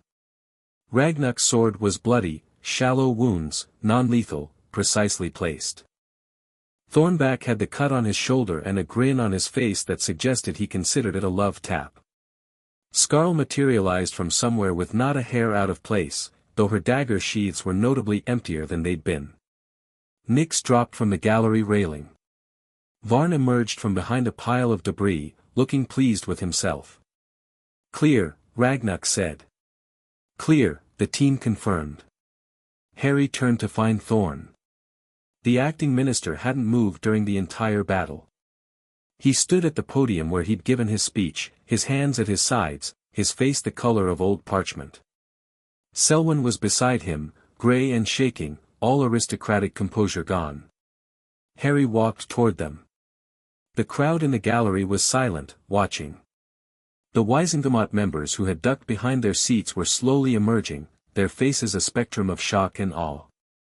Griselda Marchbanks was on her feet, her ancient eyes bright, her wand in her hand. She'd shielded 3 members during the fight, Harry realized, despite being over 100 years old. He stopped in front of Thorn. They were close enough that Harry could see the pulse hammering in the man's throat, the sweat beating at his temples, the minute tremor in his hands that he couldn't quite control. "Your strike team is down," Harry said. "Your financial records are in the hands of every Wizengamot member. 4 of your coalition have turned on you. And you just ordered an armed assault on the Wizengamot during a session, in front of 50 members, a packed gallery, and a dozen journalists." Thorn said nothing. His mouth was a thin, bloodless line. "You had a choice," Harry said. "You could have built something. You're smart enough, driven enough, charismatic enough. You could have been a great minister. But you chose control over leadership. You chose fear over trust. And you chose to fire killing curses at a baby." Something flickered in Thorn's eyes, not remorse, not exactly, but recognition. The recognition of a chess player who sees the checkmate and knows that every move from here is just prolonging the inevitable. "The Charter of Noble Arbitration has been invoked," Harry said, loud enough for the entire chamber to hear. "An independent investigation panel will be formed today. Acting Minister Thorn, Lord Selwyn, and their co-conspirators will be investigated, and the evidence will be followed wherever it leads. This is not a request. This is the law." He looked up at the gallery, at the journalists, at the faces pressed against the railing. "And I want to be clear about something," Harry said. "I'm not doing this because I want power. I don't want the minister's seat. I don't want to run this chamber. I want to go home and raise my godson in a world where nobody fires killing curses through windows." He paused. "But if anyone threatens that, if anyone threatens the people I protect, the institutions I believe in, or the laws that are supposed to keep us safe, I will be back. And I won't be alone." He turned his back on Thorn. It was deliberate, a statement. "You are not a threat. You are finished. Chief Warlock," Harry said to Ogden. "The floor is yours." Ogden stared at him for a long moment. Then the old man straightened his spectacles, drew himself up to his full height, and turned to the chamber with a voice that was suddenly, surprisingly strong. "Aurors, the real Aurors, will be summoned to take the attackers into custody. An independent investigation panel of 5 members will be selected by lot from the neutral members of this body, as prescribed by the Charter. Acting Minister Thorn is suspended from duties pending the investigation." He looked at Thorn. "You may wish to retain legal counsel, Aldrich." Thorn didn't respond. He stood at the podium as if frozen, a statue of a man who had been inches from total power and was now watching it turn to ash. Selwyn, beside him, looked at Harry with pure, distilled hatred. "This isn't over," he said, his voice a low hiss. Harry met his gaze calmly. "It is for you." Aurors arrived, genuine ones, led not by Dawlish but by a tall, no-nonsense which Harry recognized as Hestia Jones, a former Order member. They took the unconscious strike team into custody with efficient professionalism. Thorn was escorted from the chamber, still silent, still rigid, his perfect hair finally falling across his forehead as his composure crumbled. Selwyn went with him, but not quietly. He argued, threatened, invoked his family name and his ancient rights and his connections, and Hestia Jones listened to approximately 4 seconds of it before stunning him mid-sentence and levitating him out the door. "I always liked her," Hermione said from the gallery, sounding slightly winded and slightly exhilarated. The chamber was a mess. The gallery was a mess. Several members of the Wizengamot were crying, some from fear, some from relief, some from the particular emotional overload that comes from watching a political system nearly collapse and then reassert itself in the space of an hour. Harry sat back down in the Peverell seat. It was still cold. His hands were shaking, not from fear, but from the adrenaline come-down, the crash that always followed combat. Ragnuk appeared beside him. The old goblin's sword was clean now, he'd wiped it on someone's robe, probably, and sheathed. His amber eyes were bright, and the scars on his face were drawn tight in an expression Harry had never seen before. "Well fought, Lord Potter," Ragnarok said quietly. "Well fought, Ragnarok." The old goblin nodded once, then took up his position behind the chair, and they waited while the world rearranged itself. Outside the ministry, the Welsh Green was completing its final circle over the building, guided by an invisible signal from Gringotts back toward Yorkshire. Ministry workers who had been staring at the sky in alarm were now staring at the stream of aurors escorting prisoners through the atrium, and the general consensus seemed to be that this was the strangest day in ministry history, which was saying something for an institution that had once employed Gilderoy Lockhart. Harry left the chamber an hour later, after the investigation panel had been selected and the formal suspension of Thorn confirmed. He walked through the atrium, and this time the stares were different. Not fear. Not awe. Something rawer. A young witch in ministry trainee robes, the same secretary who had turned him away weeks ago, the one with the trainee badge, stepped forward as he passed. "Lord Potter-Black-Peverell," she said, and her voice was trembling. "Thank you." Harry stopped. "For what?" "For being angry about the right things," she said. "Nobody here has been angry about the right things in a long time." Harry didn't know what to say to that. He nodded, and she stepped back, and he walked on, out of the ministry, into the grey London morning. Daphne was waiting outside. She looked wrecked, pale, her hair coming loose from its knot, a smudge of dust across one cheek from where she'd been pulling people behind cover during the battle. But her eyes were blazing. "It's going to be chaos," she said. 4 weeks. The investigation, the election, the fallout. Every alliance in the Wizengamot is going to shift.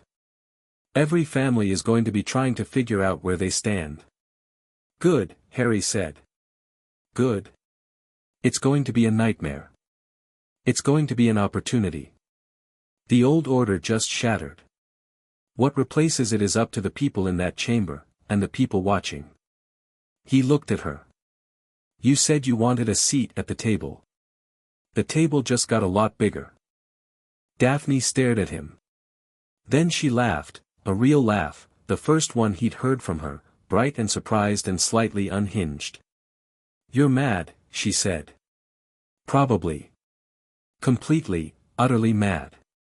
Almost certainly." She shook her head, still laughing. "I'll start on the political strategy tonight.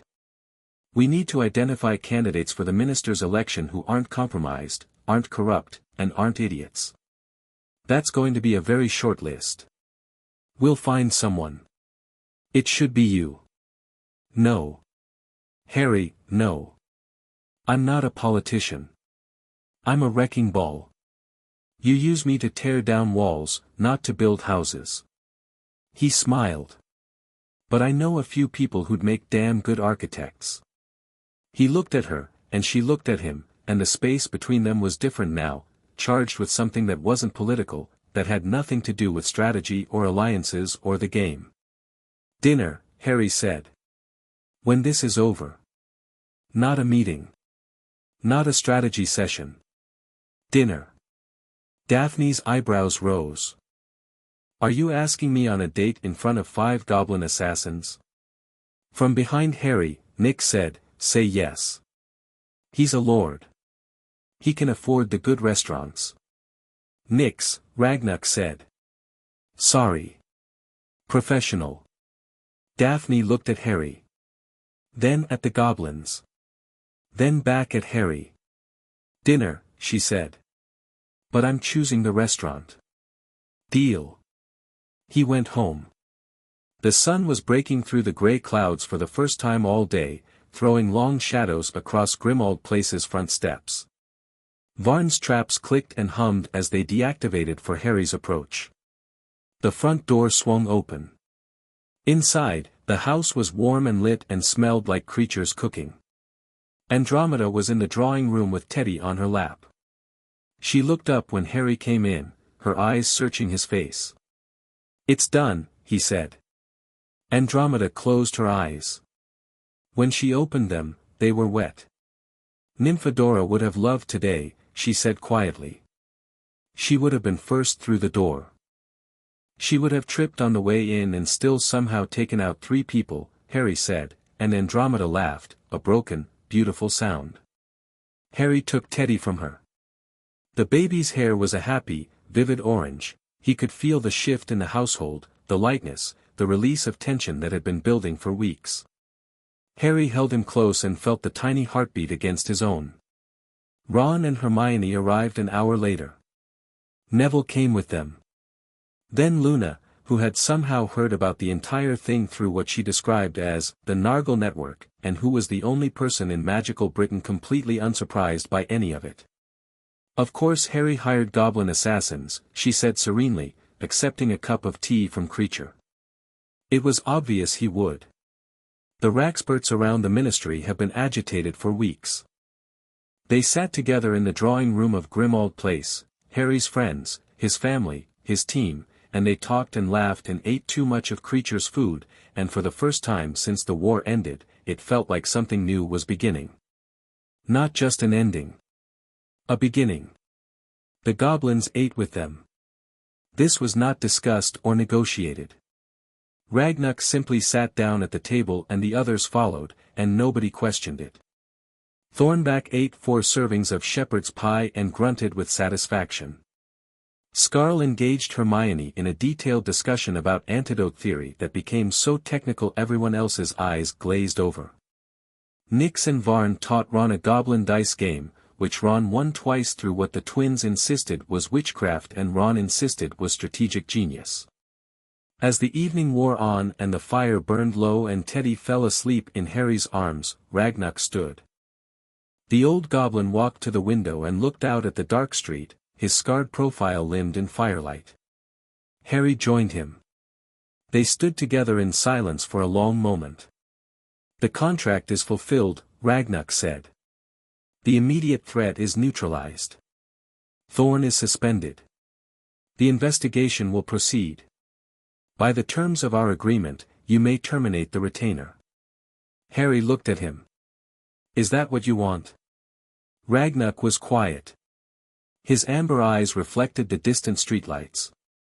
What I want is irrelevant. The contract, forget the contract. I'm asking you. Not the team leader. Not the Nightfong operative. You. Ragnuk. Harry paused. Do you want to stay? The silence stretched. In the room behind them, Nix laughed at something Ron said. Scarl and Hermione's voices murmured on in their technical dialogue. Thornback's rhythmic chewing was a quiet metronome. Teddy sighed in his sleep, his hair shifting to a contented, dreaming blue. Ragnuk's scarred hand moved to his sword, not to draw it, but to rest on the pommel, the gesture Harry had come to recognize as the old warrior's way of centering himself. 500 years, Ragnuk said. 500 years of contracts. Gold for service. Steel for hire. That is the way between goblins and wizards. It is clean. It is simple. It does not require trust. He paused. You are making it complicated. I'm good at that. You are. Another pause, longer. Among my people, there is an oath that predates the contracts. Predates the wars. It is older than Gringotts, older than the ministry, older than the Wizengamot. We call it Mazarkaz, the bond of the deep. It is not a contract. It cannot be bought. It is given freely, or not at all. Harry waited. Ragnuk turned from the window. His amber eyes met Harry's, and in them was something Harry had been watching build for weeks, slowly, carefully, through small moments and quiet observations. Through shared meals and midnight watches and a nursery doorway and the word beautiful applied to a sleeping baby's magic. You have our loyalty, Ragnuk said. Not bought. Earned. The words hung in the air between them, and Harry understood their weight, the centuries of history they bridged, the walls they dismantled, the trust they represented from a people who had every reason never to trust a wizard again. "Thank you," Harry said. And then, because the moment demanded it, because some things transcended language and culture and 500 years of bad blood, Mazarkaz. He butchered the pronunciation. He knew he did. But Ragnar's eyes went wide, and the old goblin's breath caught, and something cracked open in that scarred, ancient face, something that had been sealed shut for longer than Harry had been alive. Ragnar bowed his head. Not in submission. In recognition.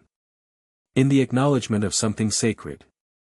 When he raised his head, his eyes were bright, and the scars on his face were the same, and the sword at his hip was the same, but Ragnar Nightfong was different.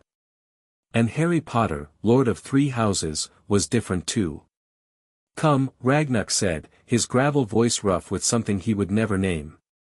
"Your friends are waiting. And Thornback is eating all the shepherd's pie." Harry laughed. It came up from somewhere deep, real and warm and free. He walked back to the table, to the light, to the family he'd built from broken pieces and unlikely alliances, the war hero, the friends, the Slytherin, the house elf, and the 5 deadliest goblins alive, and he sat down among them. Outside, London was dark and cold, and somewhere in the ministry, Aldrich Thorne was sitting in a holding cell contemplating the ruin of his ambitions. Somewhere, the old families were whispering, recalculating, deciding where they stood. Somewhere, the Daily Prophet was setting type for tomorrow's edition, and the headline would change the world. But here, in the warm kitchen of Grimmauld Place, none of that mattered. What mattered was the table, and the people at it, and the sleeping baby with the blue hair, and the old goblin with the scarred face who had said the most important words in 500 years. Harry looked at his rings, gold, silver, and dark metal, and felt them hum against his skin. The weight of 3 houses. The weight of history and power and responsibility. He could carry it. He wasn't carrying it alone. The fire burned low. Creature brought more tea. Nix cheated at dice and Varn built a small mechanical bird from table scraps that flew around the room and landed on Thornback's hammer, where it sang a tiny, tinkling song. Scarl showed Hermione a poison that could knock out a dragon, and Hermione showed Scarl a legal precedent that could knock out a government, and they agreed that both were equally dangerous. Ron fell asleep on the sofa with his mouth open, and Luna covered him with a blanket and told Ragnar about Crumplehorn Snorkax, and Ragnar listened with the grave courtesy of a warrior who has learned that the strangest things in the world are often the truest. And Harry sat in his chair with Teddy warm against his chest and Daphne's shoulder touching his and the rings of 3 ancient houses on his fingers, and he thought, this is what they were afraid of. Not the power. Not the titles. Not the gold. This. People who choose each other. The night deepened. The fire crackled. The house that had once been dark and miserable and full of ghosts was bright now, and warm, and full of something that no spell could conjure and no law could compel. Home.